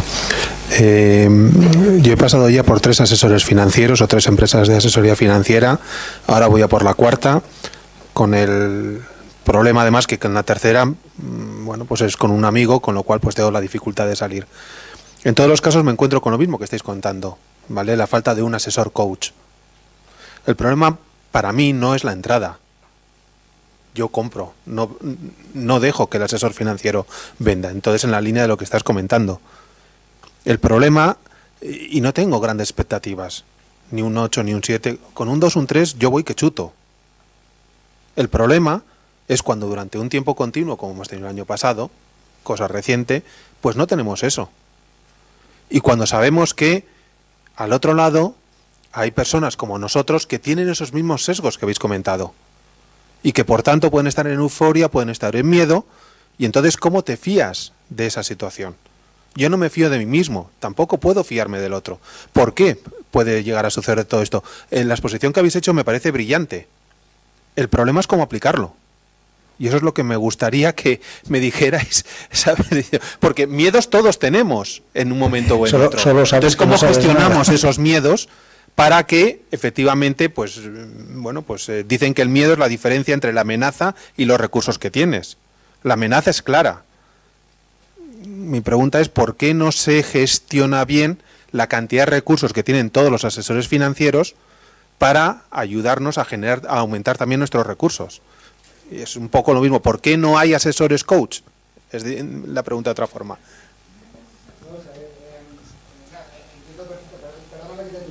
Sí, por favor. Entiendo perfectamente lo que dices. Mira, yo lo decía al principio, llevo 20 años en esto y de los 15 sesgos, lo que estuve repasando el otro día, metemos la pata en todo y lo malo, la realidad es que la seguimos metiendo. Intentamos aprender y espero que dentro de otros 20, y ahora ya de la filosofía, ¿no? Es que después de otros 20 sepa más de lo que sé ahora y sepa controlarme y me conozca mejor. Creo que al final es una lucha constante. Creo que eso lo solucionas mucho y lo solucionas bien si tus expectativas las anclas en un largo plazo. Pues sé que si encuentro siempre, que siempre lo decimos y que con esa felicidad, que el sitio del año pasado también y tal, pero es que es la realidad. Si tú me dices, oye, David, quiero hacer la bolsa el año que viene, puedo tener mi historia, pero no tengo ninguna certeza. Lo que tengo certeza es que las 35 compañías que tenemos en el fondo, de las 35, 27 y 28, lo vamos a hacer bien. Pero es que entonces no necesitamos asesores financieros para eso. O sea, si confiamos en eso directamente, lo metes en un índice, en algún fondo referenciado y ya está.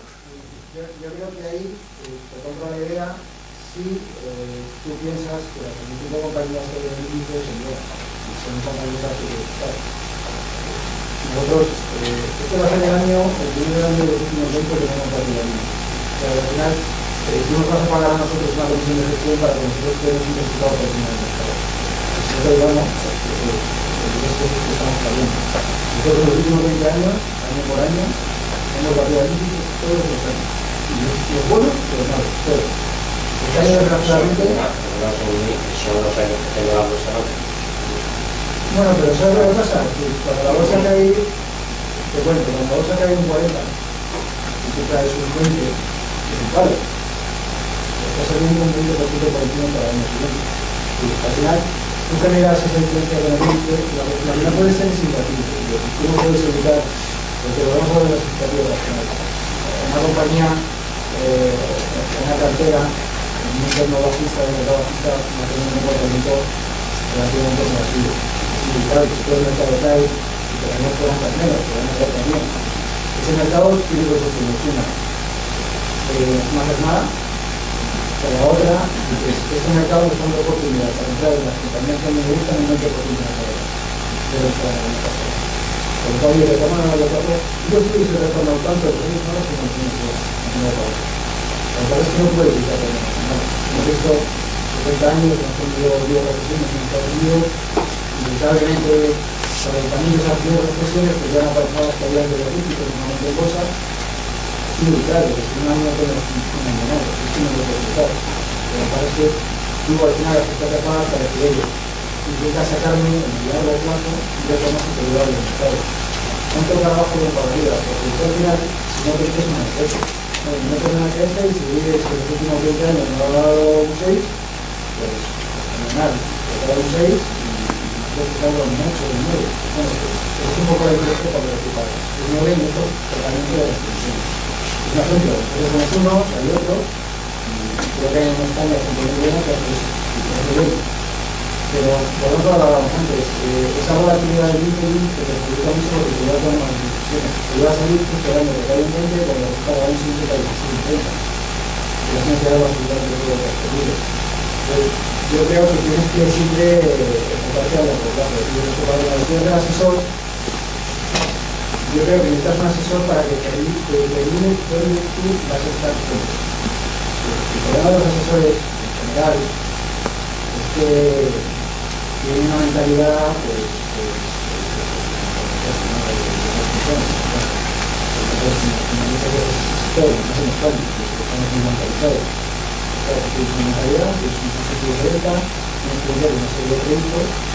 por eso yo creo que la gestión independiente aporta algo más. La gestión independiente, nosotros no tenemos objetivos, y ahorita la directora de la universidad no tenemos objetivos de nivel político. Nosotros, independientemente del punto que tengamos, que tenemos que es mejor o peor, creo que es mejor para ti, para la gestión que está delante a lo mejor no es lo mejor, es otra cosa.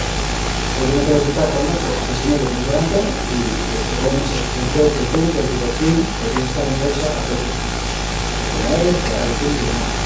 Para ti es la otra, no sé, también es listo, pero el socio de la relación, si tienes que saber administrar. Es una idea que tienes que pagar, ¿no?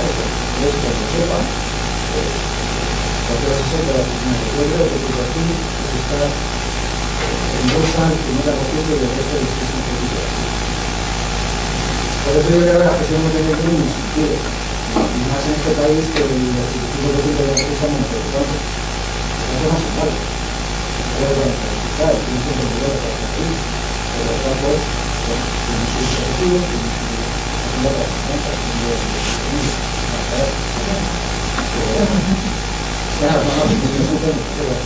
pero yo yo ahí siempre voy a tirar más por el lado independiente, porque creo que la cercanía independiente también es importante.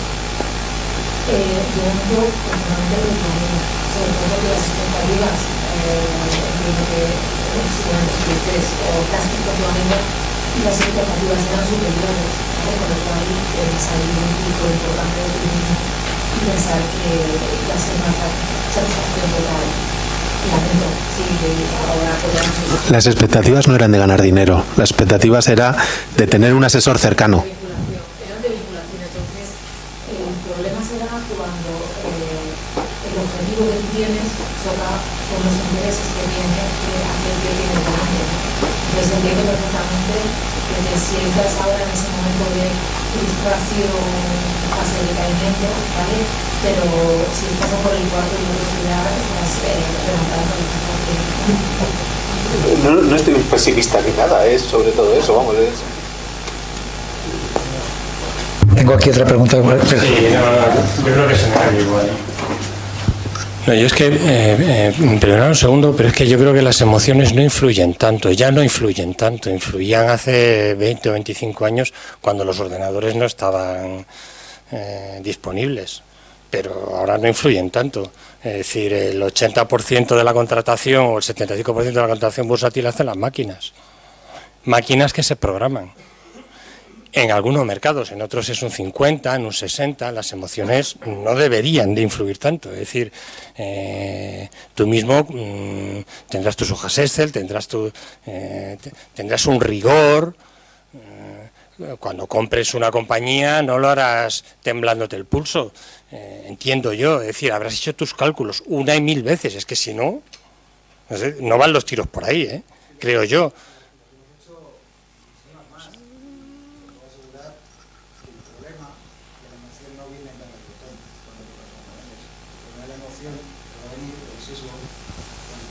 viendo la valoración de esa compañía y piensas, me equivoco si meto un 5 meto un 6.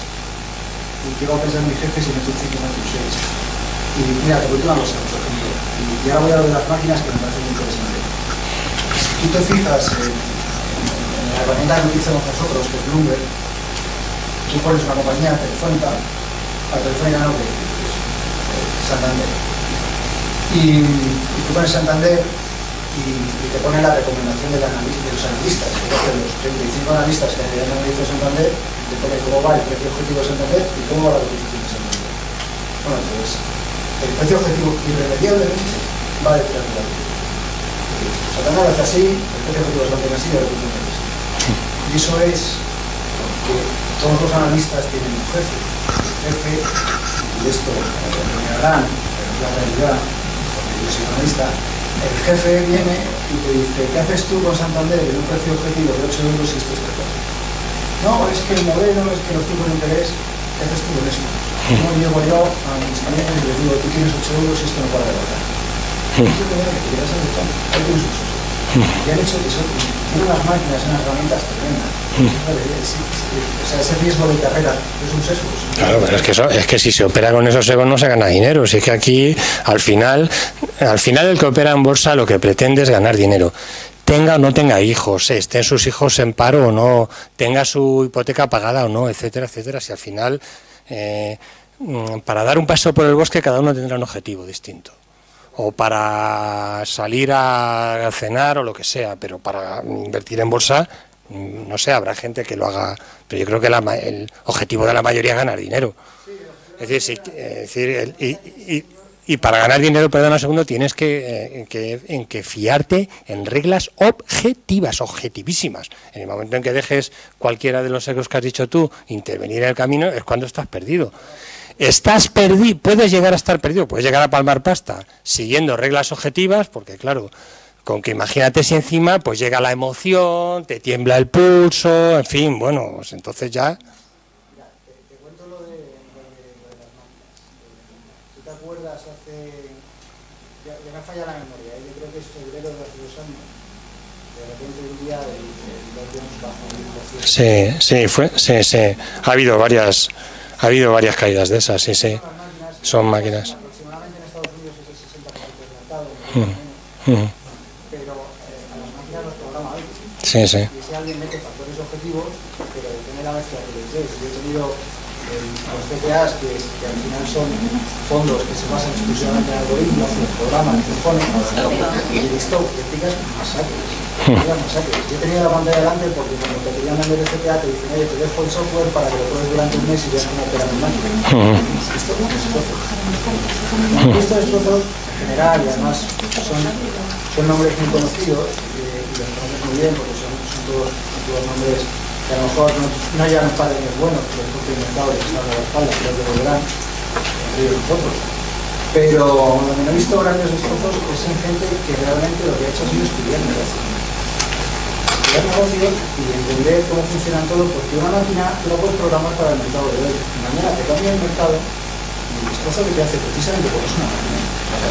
No sabes la experiencia. No, hombre, pero eso depende de cómo lo programes, es que eso depende de cómo lo programes, los textos que le metas, el número de datos que le metas, etcétera, etcétera, eso... Pero ten en cuenta que como la máquina todavía, a lo mejor en el futuro se funciona, el machine learning, que al final tú puedas coger y la máquina vuelva a reprogramarse a sí misma.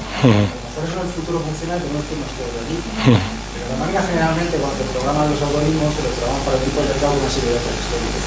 Ahora por ejemplo se han pegado todos un destrozo los grandes. Porque la trata esta que estamos viviendo en Santa ahora mismo no tiene precedentes históricos. Hemos tenido precedentes con los tipos negativos, tanto tiempo ni cero tiempo, ni accidente en los dos exteriores. No hemos tenido precedentes con estas listas de implementado, con una interacción de los bancos centrales tan activa. Es una máquina de machaca. Eso a un gestor todavía le puede decir, pues me reafirmo que no tengo que estar ahí, tengo que estar controlado. Pero una máquina que está preparada para otro tipo de entorno, que es lo que les ha pasado a todos estos CPAs, tiene pérdidas tremendas. Donde no fallas, de verdad, y invito a que lo compruebes, y si no, pues en el hospital y te envío los datos, donde no fallas es en gente que estudia negocio. Compra negocios como si fueran esos. Y conocen al Marx.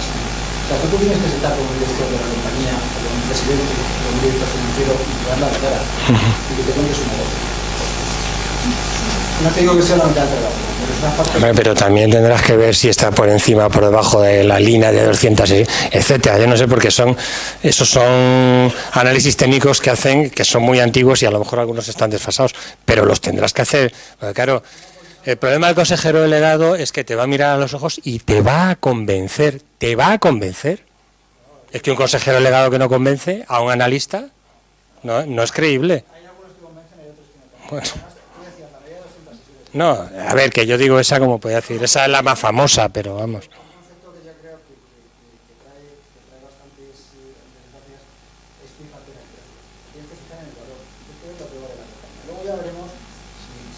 Está 3 veces por encima de lo que vale la compañía, 3 veces por debajo. Si tú te fijas en el precio, es muchas veces cuando hagan este tipo de herramientas de algoritmo, estás fijando en el valor de los casos. Es que tienes que fijar los valores de negocio. No lo que está cotizando, ¿cuánto vale esto? ¿Cuánto cree que vale? Luego te puedes equivocar al hacer análisis, porque nosotros nos equivocamos como todo el mundo. Si no hay Biblias, de repente piensas en hay compañías que te dicen, lo hemos visto este año, no voy a hacer la compañía, pero te dice que va a hacer una cosa y yo voy a hacer otra distinta. Y te han colado. ¿Qué vas a hacer? Si lo importante es tener 35 y de las 35 que no te la pueden en 30. Si vamos bien en 30, el fondo te va a cambiar en ¿Alguna pregunta más? ¿O queréis? Yo quería introducir al hilo de... Sí, perdona. Volviendo al tema de las... ¿Se oye? Sí. Hola, ¿qué tal? Yo quería volver un poco al tema de las emociones que estábamos comentando y adaptarlo un poco a lo que es gestor partícipe y hacer la pregunta, ¿de verdad veis muchos reembolsos cuando los mercados caen y nos salimos de manera errónea y volvemos a entrar y por lo tanto tenéis vosotros muchas suscripciones en los momentos de pico de mercado? Tenemos que aprender a tomar estas decisiones de otra manera y dejarnos llevar por los profesionales. Vamos a ver, yo creo que sí, porque es que además es empírico. Nuestros fondos no salen. Lo que es los fondos que los primeros millones, el mercado diario y es una balanza de baja. Y luego lo que puede pasar, como hablamos por ejemplo el año pasado, con un corto plazo, que tiene un momento de renta fija, que tiene una fija, sobre todo de corte, tiene mucha volatilidad, que está al suelo, y teníamos una cartera, este año subió el 3,73, con el tipo de negativo y la volatilidad prácticamente de un poco, imagínate que estoy, ¿no? Yo creo que todo el último trimestre del año pasado, que también todos los clientes, diciendo que esto es muy... O sea, esto no te estoy diciendo que pueda subir mañana, no, te estoy diciendo que tengo una cartera de bonos que no se me puede en año, que tiene una rentabilidad interna del 2%, o sea, en esa época era más de uno, y que esto es lo que vas a poder en los siguientes meses. Entonces, claro, cuando tú tienes eso, y tienes una expansión del cliente, no se lo haces. Estás modo de acción, efectivamente. Y luego, cuando ha subido ya un 1, te viene y quiere entrar, que todavía queda recorrido, pero se ha comido parte de esa rentabilidad. Un problema de cultura financiera también. Yo creo que es más cultura emocional. Es decir, que tú tienes la sensación de que te subes algo y entras con todo el mundo cuando el mercado está ahí arriba y tienes el miedo de entrar cuando el mercado está abajo y dejando la oportunidad. Pero es una para siempre. O sea, vivimos ya con eso. Y no lo que la gente... Estás entrando en un momento alto, piensa que por el camino vas a tener que ir a las utilidades. Nunca es un mal momento para entrar en un producto que te da un sitio muy bien analizado durante 20 años. El momento mejor es peor, el malo, pero lo que dice hoy me parece muy interesante porque además el expertise y el recorrido que tienen lo que hacen es que identifican en los clientes, han pasado miles de clientes por vosotros y tenéis identificados perfectamente las pautas, ya no solo del mercado, sino la pauta del cliente. Sí. El cliente típico tal, y ahora después de la fase esta te va a venir esta.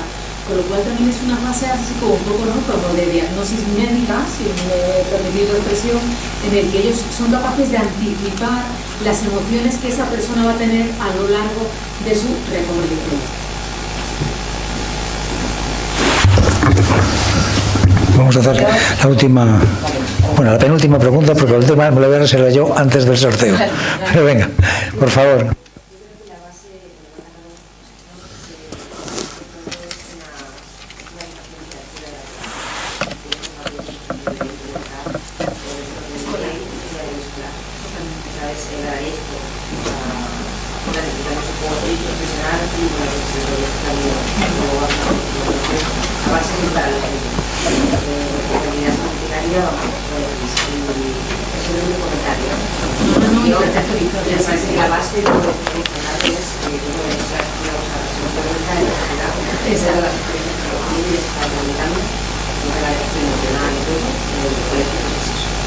De hecho, yo comentaba en las posiciones de lo importante, es decir, el componente emocional que tiene el dinero. El componente emocional, todo el mundo le duele el dinero. La generación, lo decía antes José, ¿no?, cuando estábamos hablando antes de la charla, generaciones anteriores, el valor de la cultura, del trabajo, de la obtención del dinero para nuestros padres no es la misma que la obtención del dinero que tenemos ahora, o que incluso nuestros hijos o generaciones futuras van a tener. Lo que comenté de la educación financiera es muy importante porque también el uso del dinero, ¿vale? Incluso el dinero, si es que a mí mi hija cuando era pequeña me decía, mamá, saca dinero, ¿de dónde? Señalaba un cajero y decía, te da dinero. Entonces para ella era muy difícil pensar que el dinero, si no se tenía en el cajero, decir, si tú antes no tenías dinero, no te daba la maquinita dinero. Y así sí, mete la tarjeta que te da dinero. Y ella pensaba siempre que la cajita te la daba sí o sí lo tuvieras, con lo cual... A mí me preguntó, perdona que te interrumpa, a mí me preguntó un día mi hija, yendo de viaje, que cómo había metido dinero en todos los cajeros antes. Porque claro, estábamos en La Coruña y íbamos a Oviedo y decía, papá, ¿y cómo has metido dinero antes? Digo, no, hija mía, es que esto del dinero hay que ponerlo antes, claro, en otro sitio, y luego te dejan que lo cojas aquí. Bueno, perdón. Si tú no tienes dinero, efectivamente, si tú no tienes dinero, la maquinita no te da. Con lo cual, claro, nuestra instrumentación o nuestro sentido del dinero ni siquiera es el dinero futuro que va a venir. Antes, ¿desde cuándo nosotros hemos ido a hablar de los bitcoins? O sea, esa moneda, ¿no? ¿no? Antes se entraba a los bancos y se robaba el dinero.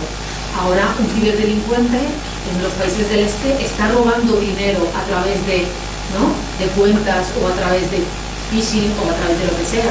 Por lo cual ese concepto también estoy de acuerdo contigo, que hay que, desde la base, ¿no?, desde pequeñitos, hay que concienciar, ¿no?, a las nuevas generaciones de lo que va a suponer en sus vidas ese concepto de dinero. Añadido con lo que antes decía, de deuda buena, de lo que regalaste, de la rentabilidad de cada día, y es una cosa de relación familiar, creo que es así.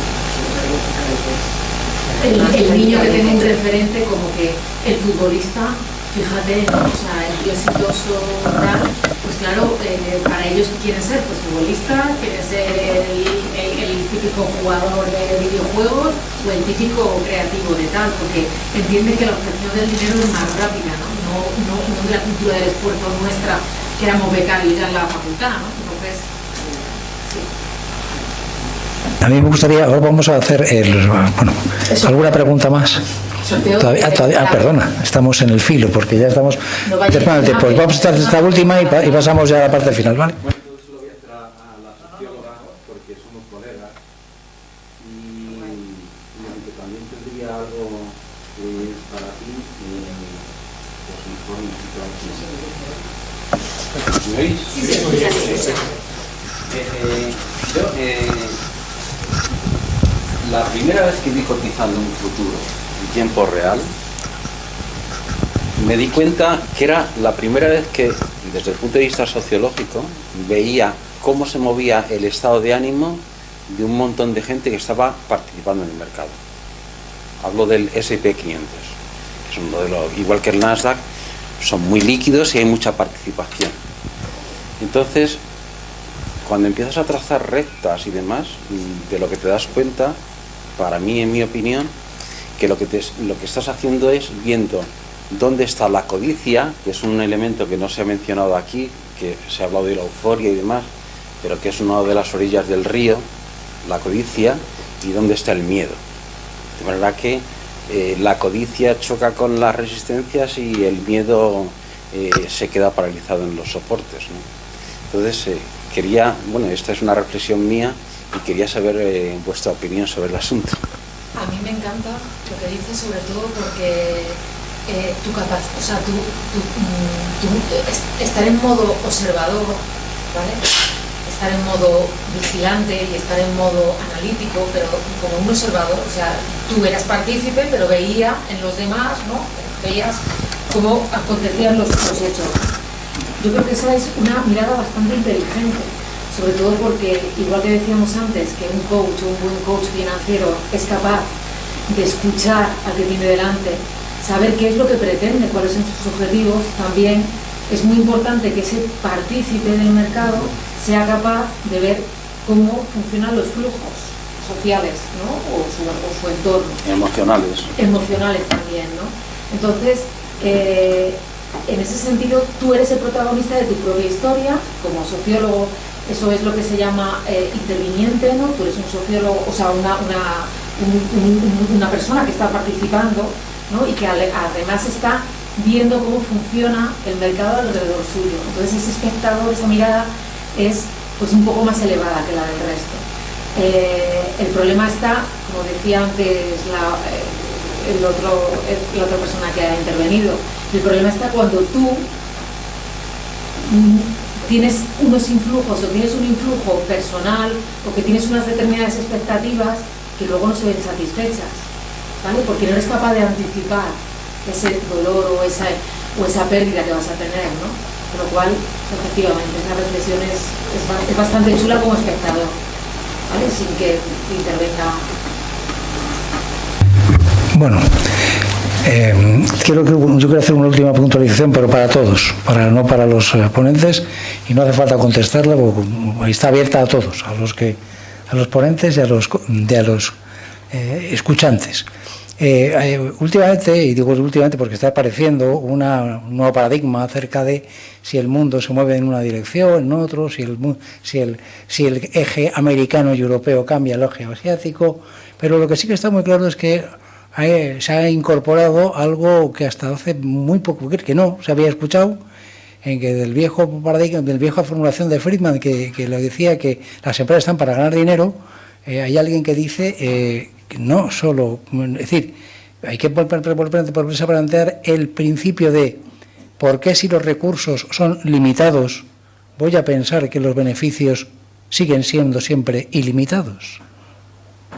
Esta es una reflexión que no es de ahora, pero que viene ahora, porque hay una serie de nuevas cosas que están pasando en colectivos que se incorporan al mundo laboral, en el mundo occidental, en el mundo asiático, en el que están colectivos que tienen miedo o que ven su vejez o sus pensiones o su vida de alguna manera con ciertas quiebras, con ciertas dudas. Y yo les pregunto a vosotros y a ellos, ¿hasta qué punto pensáis que realmente introducir el concepto dentro de la economía capitalista, que no estoy diciendo que es la que ha funcionado y que es la que genera un desarrollo, hasta qué punto tenemos que empezar a valorar las empresas y las actividades no solo por sectores y por supuesto sostenibles y respetuosos con el medio ambiente, sino también con lo que yo llamaríamos, o lo que se empleamos en esta casa hace muchos años, y digo en esta casa, en ICADE, de que la función social de las empresas, pero no solamente como la responsabilidad social corporativa, sino como valorarlas las empresas no solamente como una cuenta de resultados, no solamente como una cuestión de flujos, no es una cuestión como una cuestión de estadísticas y tendencias dentro de un sector, sino con todo aquello que una empresa produce, los rendimientos al accionista, los selección de los proveedores, la remuneración de proveedores, la remuneración de empleados dentro de unos principios que permita que la gente se sienta perteneciente a, porque no tenga solo sueldos low cost para economías low cost, el respeto a un medio ambiente, pagar sus impuestos, ¿por qué no? ¿Por qué no va a ser absolutamente valorable una empresa que pague sus impuestos? ¿Dónde ha hecho sus inversiones especulativas o simplemente de activos? Y por último, ¿dónde está el cliente? Le damos el mejor servicio y el mejor precio. Lo que quiero decir es, ¿creéis que se puede abrir, y lo digo ahora para todos, una puerta en la que los modelos de técnicos, analíticos, de máquina, los algoritmos casquen porque el número de variables es infinito? Lo digo porque es donde está nuevamente por volver a tomar el control de la inversión, el control de las decisiones. Lo quiero preguntar a vosotros porque sé que es una tendencia que os vais a escuchar muy pronto. El beneficio no es ilimitado. ¿O alguna reflexión? Y si no, vamos al... No puedo estar más de acuerdo, José. Bueno, no pasa nada. Podemos estar fuera de cobertura del vídeo, pero los asistentes pueden, ahora en este momento, tomarse un minuto para poder preguntar algo mientras que busco el regalo sorpresa. Nos quedamos ahí. Nos atrincheramos. No, siempre hay que decir una cosa, últimamente la repito también mucho, sobre todo nosotros, que somos una empresa de servicios, y no nos podemos olvidar que una empresa de servicios primero trata con gente, pero su activo es la gente. Es decir, nosotros no tenemos barcos, no tenemos 4 edificios, no tenemos 4 fábricas, nosotros tenemos 20 tíos que curran un montón, que se esfuerzan, pero que son tu activo. Toda la gente la tienes que tratar bien, pero que estás tratando bien tu activo. Yo no conozco ningún armador de barcos que coja un martillo y se ponga a darle martillazos a barco. O sea, un jefe delegado le coja un martillo y empieza a darle martillazos a su barco, ni a sus camiones, ni nada. Bueno, yo no digo nada. Lo mío es fácil porque somos pequeños y somos pocos. Pero creo que una empresa como la nuestra al final vive de sus clientes, de la cercanía con sus clientes, que si ofrecemos algo más, que a lo mejor el dinero más grande, no les pueden dar porque no alcanzan. Un último aplauso para ellos y